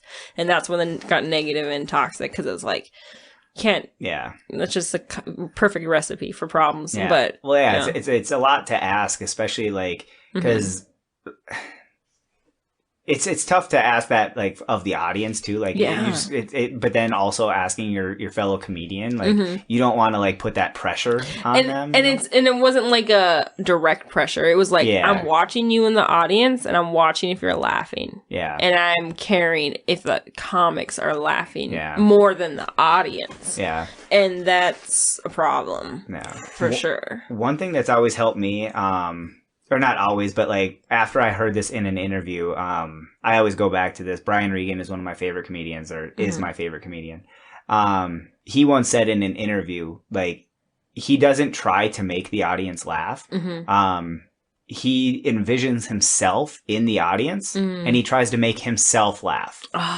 That's cool. So instead of trying to make the audience laugh, he's trying to make himself laugh in the audience. So that's how he's trying to deliver everything. And if they laugh, that's great. Then they connect with him. That's gonna mind fuck me now for the rest of the night, and I'm like gonna scratch all my material and think, I don't know if I laugh at this.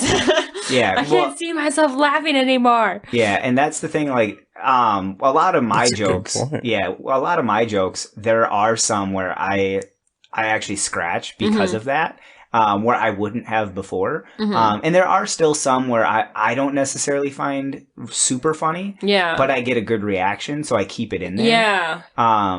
So like, it all varies. So like it's not like a set in stone like rule for me, but it's just something that like as soon as I heard that like come from his mouth, especially him, because like I like view him like on the highest pedestal possible. Yeah. It was just crazy to me. And again, it was mind blowing for me when I heard it. I'm just like, that is interesting because like I want to make myself laugh. Like obviously you want to connect with the audience and make them laugh. But that's why do it if you're not going to enjoy it? Like you need to enjoy it as well. So. Exactly. That's really good. I like that. But so Frankie, what would you do if I come to your next performance and just sit in the front row and not laugh the entire time then? Okay, so I love that. Cuz there's like even tonight I have this one lady in the corner staring at me and her eyes are like this the whole time, like they're really big and they're just staring like I love like just uncomfortably big. I love when you hear like comedians find that stuff like Bill Burr's done it. Lady, you got a crazy look in your eye and it's freaking me out. Yeah. And I said to her tonight, I was like, you're looking at me like you think I'm real crazy right now. And I am. That's what I had to say because it's like, it's glaring. It's glaring. And I used to hate it. It used to fuck me up. And now I think I can't help myself but like talk to them and point out their weirdness of not like they're weird or they don't think I'm funny. But no, because it's like some people's faces, I think they don't mean, like they could be really enjoying it. Yeah. And their face is just fucked up. At least that's what I tell myself. Yeah.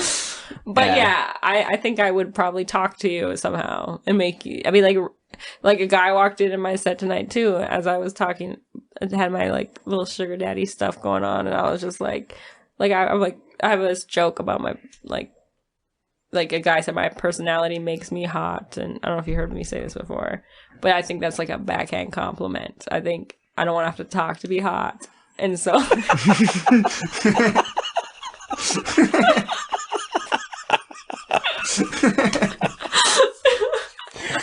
and so like when the guy walked in, as I was saying that, I was like I want this guy here to walk in and just hand me his wallet, and then he pulled out his wallet or whatever. I was like, there you go. Like so, like I try to include the audience in grabbing them into the joke and making them part of it, and then if they do say something or give me something, then I try to play with it a little bit and see what happens. But sometimes they just like agreeable things, so then you just move on. But yeah. But yeah, so that's what I would try to do. It's like, give me your wallet, sir. I like that. Yeah. Nice. Am I getting hotter by talking? Do you have a second wallet? Yeah. Where's your checkbook? Here's the wallet for like hot naturally, and then here's the wallet for like hot personality. I have two wallets. Yeah. You're hot while you talk. Here's this wallet. Less money. Yeah. Here's a little bit of Bitcoin. Yeah. Invest. You should invest. You're worth investing. Yeah. You on the other hand, here's some dollar bills. Strip for me. Yeah. Just kidding. Here's some side change. Yeah. But yeah. No, I like that. I was thinking that when you said that, what part was I going to bring back? I just totally spaced for a second. I was going to talk about Mike Birbiglia talking about, I had it and lost it. I'm sorry I even brought it Was it about the crowd and talking to them or? Yeah, it was talking to the crowd, or I wasn't talking to the crowd. It was, and now I'm just thinking Brian Regan's thing now. Okay, well, if it comes to me, I'll come back to it, but. Okay. It's late. It's my second time using that excuse. All right, where's the coolest place you've ever performed? Let's see, the coolest. I guess maybe New York was the coolest. Even if you count that as cool, because it was mostly just open mics. But it was at a comedy club open mic that was fun. I'm trying to think where else besides that in Texas. Did I do anything cool there?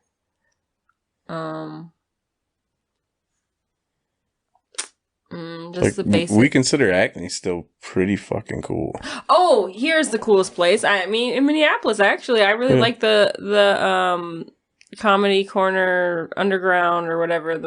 Yeah, that was cool because I never seen a mic actually be so popular where it was like filling up people and then like it's like hard to get on the list. And I thought that was actually really cool, that mic. And, you know, Michael Che just pops up randomly there. Like, okay, this is kind of a cool spot where, like, it's pretty established. Yeah. That is a cool mic. Yeah. Yeah, I like that one.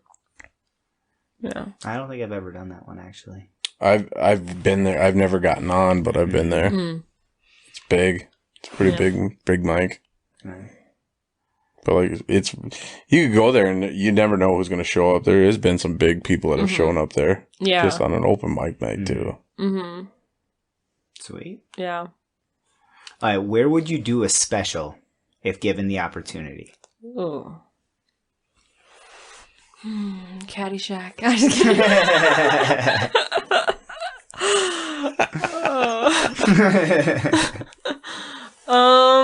And I'm gonna split it up with musicians too.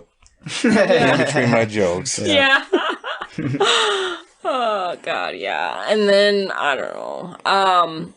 Any theater. Yeah. Like a movie theater. Yeah. You don't have a dream place? No, I don't really think about that, to be honest. No. I don't really think it'll ever happen. I'm realistic. Dream bigger. Yeah. I'm an open micer for lifer. I don't know. I think, I mean, it'd be cool to, obviously, Comedy Cellar would be a cool place. I'd be like sitting on the stool like that one guy that did his special. Like, I can't say his name right, so I'm not going to say But, you know, like, that's a cool spot. I mean, he already done it, though. Maybe I should be original. I guess I should do it in a place that matters to me, right? Because that's what the famous people do. Mm-hmm. He wants to do Dublins. Yeah, that would be cool. I guess I could, if I wanted to do, like, the first time I ever did it, I could do it at Buzzmill. That's the outdoor. Yeah. No, fuck that place. I just kidding. God, no, it's hard. I don't know. I don't know if I'm that sentimental yet about stages. Maybe I probably will be in the Duluth scene once I leave. And then I'll be like, oh, remember the days. And, yeah. Right now, open nothing. micers every Thursday. Yeah. Shit. Yeah, maybe I would be Dubs too, just to copy you know. Yeah. Because it's late and I like to cheat on my answers. But. I like to cheat on my answer. But I probably will care about this place more than other places because this is a good step for my growth. I mean, after this podcast, you're gonna blow up like crazy. So. Oh yeah, I hope so. All those 5,000 people. And you're gonna have to move to India. Yeah.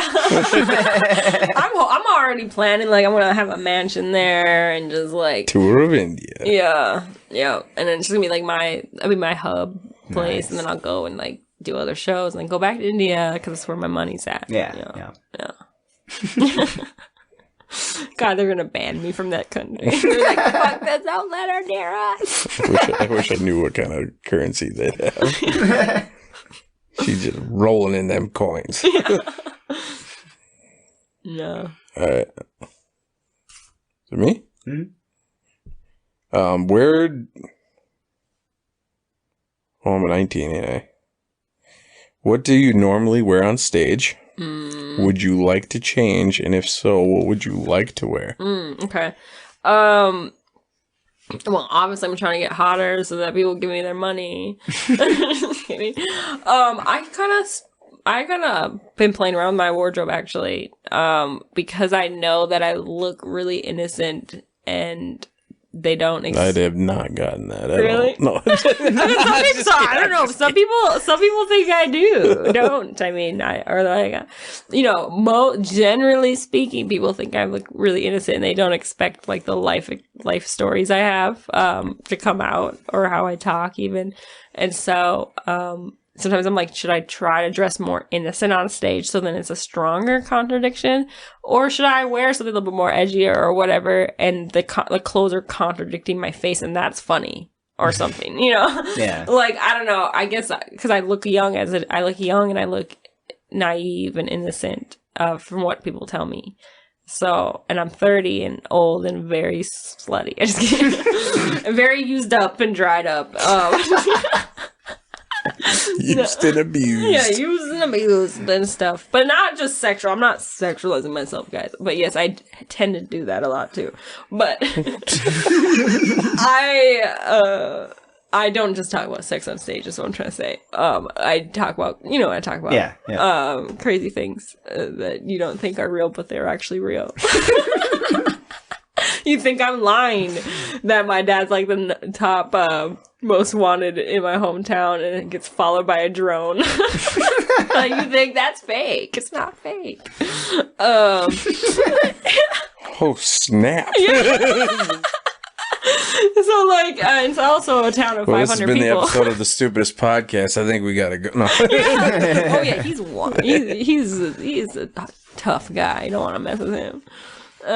He's the ultimate instigator too. Like, he fucks with his cellmate so much. I mean, he's fucking. He is shoving a finger in that ass. Like, no, watch out. Yeah. Pay attention. I told him, like, hey, if you got a little curious in there, I understand. But he gets mad when I ask him that. She's in there for visitation. Dad, I got a move for you. I got a move right here. Yeah. See this finger? That's how you gain your dominance in there. It's a market. Make sure they're wearing pants though. You're gonna go to bed with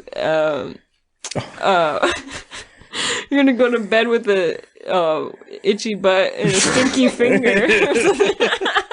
How does it work? They're either gonna stay away from you or you got fans. Yeah. But I think that I do get a lot of my sense of humor from my family, and like their instigating ways. Like, I grew up like that, so always doing pranks on each other, or just like telling each other things that you shouldn't be telling each other as like a mom to a daughter, a dad to a daughter, or just like, it's like that cringe humor where you like, just knowing the roles makes, why are we talking about this? This is funny now. Yeah. And so that's why I try to translate that on stage sometimes, and then the people are like, God, what's wrong with her fucking family? Like, I have a story or something, and I try to do a little bit of story. It's like too weird. Like, that family is fucking weird. And I'm like, no, it's funny. But anyway, that's a little tangent on that family part. But I think that going back to the original question, I don't remember it anymore. Like, she's gonna answer like, I can get back to, what was it again? Yeah. Clothes. Oh, clothes, yeah. So I tried them like, so I just been wanting to dress like more like better. That's the thing. Now she's getting into the stupidest podcast. Yeah. You are an appropriate guest. Yeah, you're there. I knew I fit in. We got her. Yeah. Didn't take much.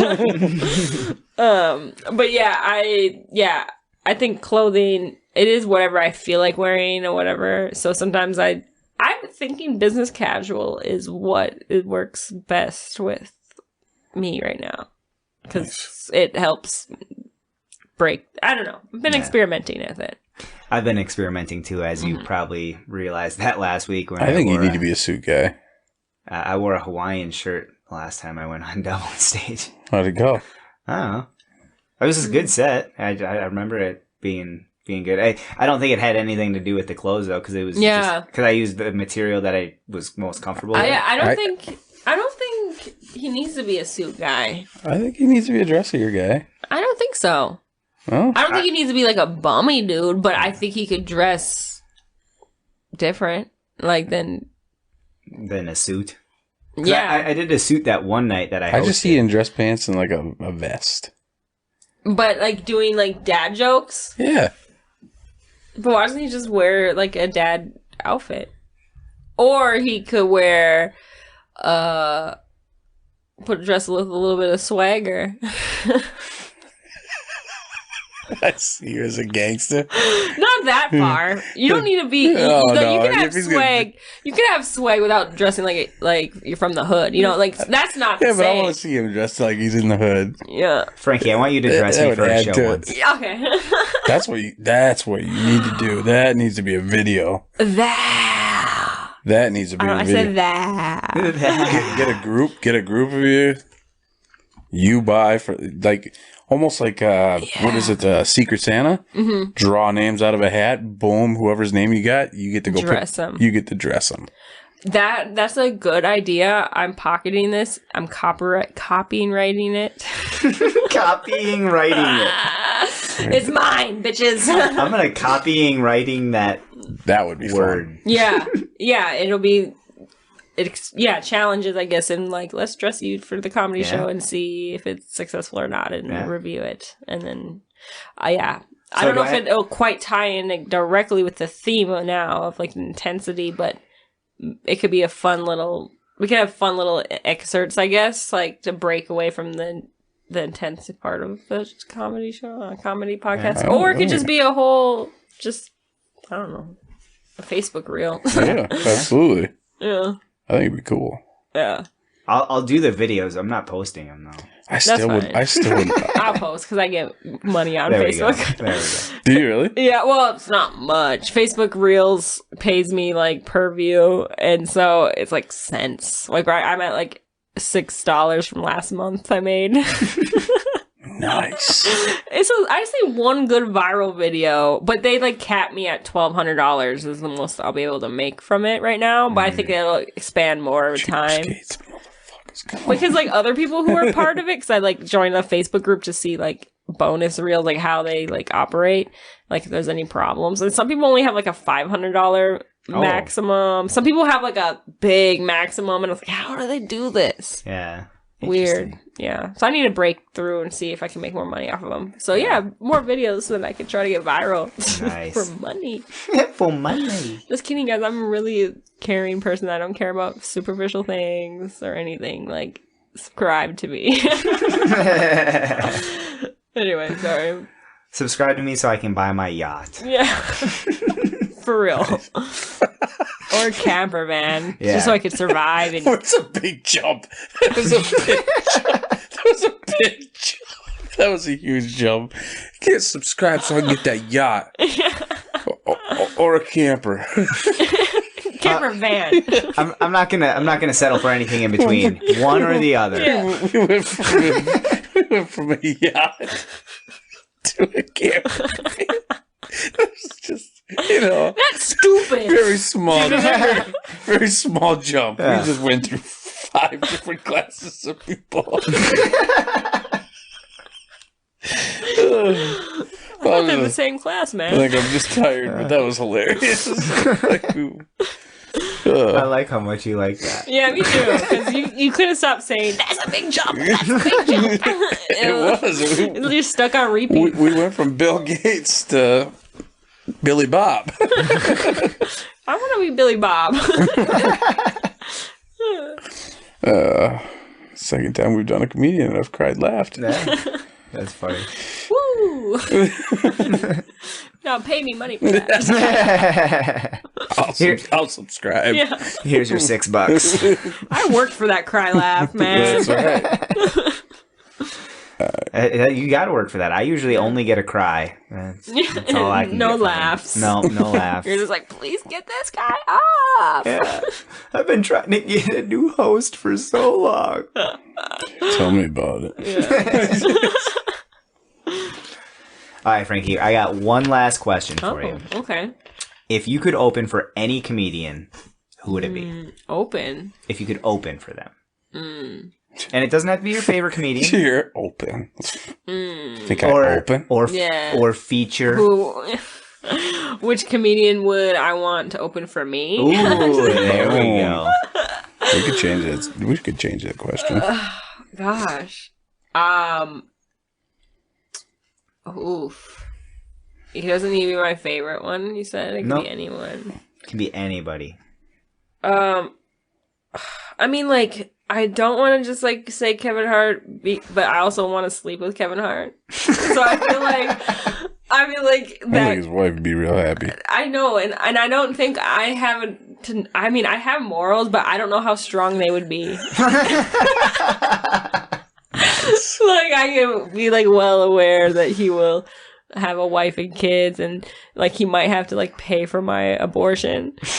And I wouldn't mind being paid off to have an abortion for him. Like, I mean, it'd be kind of tempting to keep it, you know, for child support. He's worth it, you're saying? Yeah, like, I think that, I think he would be fun to open for the fact that, like, obviously he's Kevin Hart, but maybe I can meet Lil Kev. Gosh, I'm disturbing. I'm not really like this. I'm a virgin. Me too. I mean, I think there would be more than just Kevin, though. I think that Kev, as I call him. Well, I mean, you're tight. I think that it'd be cool to... No, just mainly him, probably. Okay. I don't know. I can't think of any more right now. Yeah. I mean, any famous comedian would be cool. I'd take them all. I'm not greedy or picky. Nah. You know? I like... I really want to meet... I really want to meet Jason Bateman. Yeah. I know that he's not, like, on stage and whatever, but I would also sleep with him. So... Weird in this question. Did it say which comedian or actor would you like to sleep with? It's in between. It's the line. Yeah, it's the in between. I mean, obviously, like every person I've shared a stage with, I ended up sleeping with. I'm just kidding. Yeah. Let me rephrase the question. Which comedian would you bone? Yeah. We could add that and then one. She's like, we could add that one. And then she's going to be like, well, I would open for... I would open up for... Jesus. That's good. I like that. I would open my legs for... I spread it wide open for... Kevin fucking Hart, man. I'm seeing you in a month. Get a VIP. You get a VIP. Yeah. I mean, I get his VIP. You get his very important penis. Yeah. Gosh, I don't know. There's so many. Dave Chappelle. Oh my gosh, I like Will Smith. I know he only did stand-up comedy once for an experiment, but like Will Smith and I mean, it's just celebrity people that are talented and funny. I think Jamie Foxx would be sweet. Oh, I love him. I love Jamie. I just played a song, you know, on my Snapchat. Yeah. I played a song on my Snapchat with Jamie Foxx and Ludacris. And I'm like, they're both so underrated. Like, they are so good. Underrated? When did Ludacris become underrated? People don't appreciate him. Oh, he's amazing. I mean, he's a legend, but like they don't like put him in the top. You know, they are more worried on whatever, you know. But love them. Love them for me. But yeah, that was the last question? Yep. Now we're that time of the night. What time of the night is that? We are at our dedication. Dedication time. To anybody. To anybody. Yep. So we open up the dedication. So whenever we have a guest, we dedicate each episode to a comedian. And when we have guests, we allow the comedians to do the dedication. So whoever your favorite comic is, it doesn't even have to be your favorite. It can just be somebody that you would just really appreciate, somebody that you really want to bone. Yeah. It can be anybody that you want. Okay. Yeah, I guess I could go back to my favorite boner. My favorite boner. Nice. Favorite boner. Because I'm gonna see him in a month, and I'm manifesting because it worked with my 10K sale on couches. Yeah. So I'm like, it is a manifest, Kevin. I mean, I do kind of feel bad now. The morals are kicking in. Okay. You know, they're kicking in. I do feel bad for his wife listening. because obviously she'll be listening. She's to definitely listening. She's tuning in. Yeah, and I feel bad about that Mrs. now. Hart, I apologize for what we brought. Maybe how old is his oldest kid? Like maybe I can wait until they're old enough. Yeah, wait for them. I'm not 100%. Pretty sure he's not even a teenager yet, is he? No, well he has like 5 kids, but yeah, I think the oldest one's a teenager actually. So you just got a few years. Yeah, A few years. yes. I guess I could date his kid. Yeah, you just got to wait for one of the little. You got to wait for the little hard-ons. A little hard on. Oh God, I feel like a horrible. Now my morals are fucked. Now they're just messed. Yeah, and then like I'd also just dedicate it to my coochie. There you go. Because that's funny talking. I don't think we've dedicated an episode to anybody's coochie before. No. Yeah. So Are we dedicating to Kevin Hart? Is that what we're doing? Yeah, I think we have 2 dedications. Yeah. It sounds like. Yeah, Kevin Hart and my I can't coochie. do a deep dive on the coochie. Okay. Well. What do you mean? You do deep dives? Yeah. We do a deep dive of each of our dedications. Oh. So we're gonna do a deep dive Yeah, on. We're gonna do a deep dive on Kevin Hart, and then Kevin Hart is gonna do the deep dive. Literally speaking, probably not. You probably come up short. Sorry. Oh. No. So you're gonna do the deep dive on Challenge Kevin. accepted. You're gonna do the deep dive on Kevin Hart, and Kevin Hart's gonna do the deep dive on her coochie. Yes. Boom. That's the ultimate. That's what's happening. That full circle. Kevin Hart, you're assigned, given homework. It's the coochie challenge. It's the Coochie Challenge. This episode is sponsored by the Coochie Challenge. And Hart Productions. I don't know if we should say that one. This one is This not. podcast, not you guys for- are really tired of something. You guys are going off the rails. Yeah, I told you this is gonna get bad. Unhinged. Do you have anything you want to plug? I guess for other listeners, we're doing a comedy show. If and any local listeners we Let's got. see, hold on. Let's see when is this coming out? August 5th. I just posted it today. It's called Comics. What's it called? Comics, but quizzing comics. This will come out on the 1st, right? August 1st. This one. So What does this? Oh, This episode will be August 1st. okay. So then, This comes once out on you my hear birthday. this, immediately listen to it on August 1st. Then 4 days later, August 5th, will be quizzing comics at Caddyshack. And it's like a trivia comedy game show.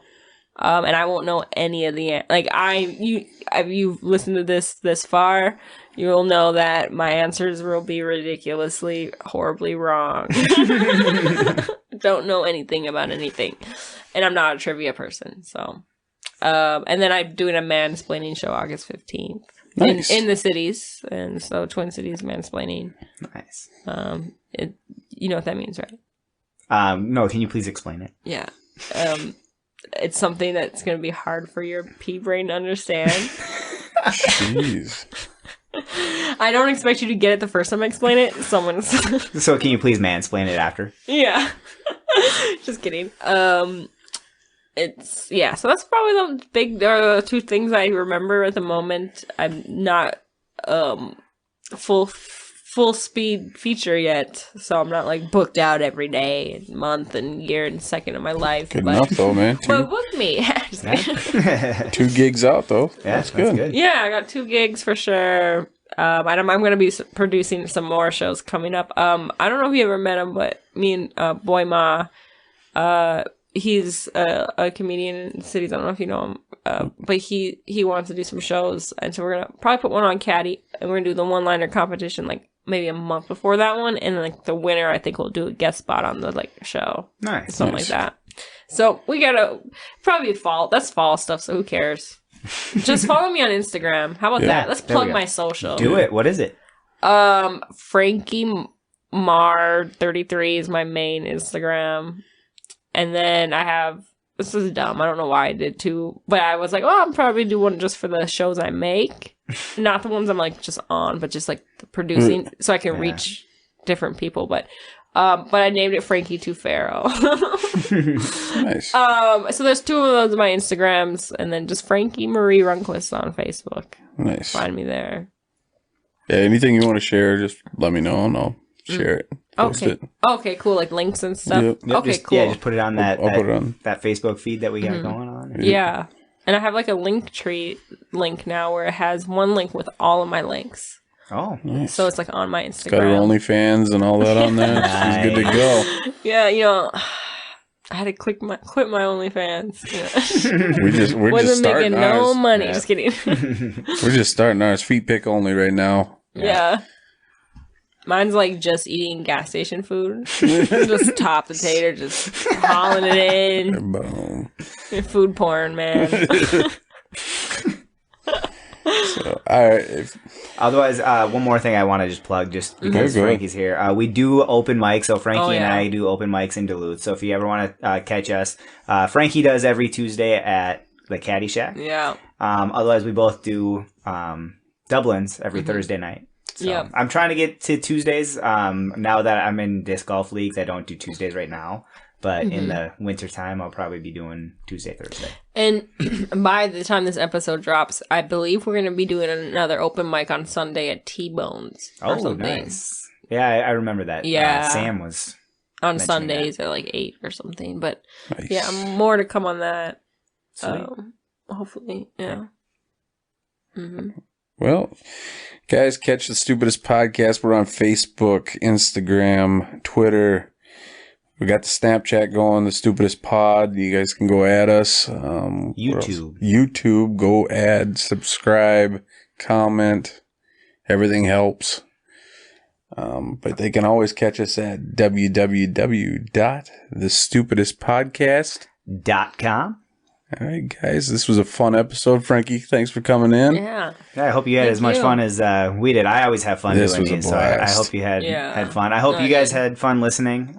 This is it's always fun to be in your ears while you're working out or driving or what else are they doing? They're masturbating.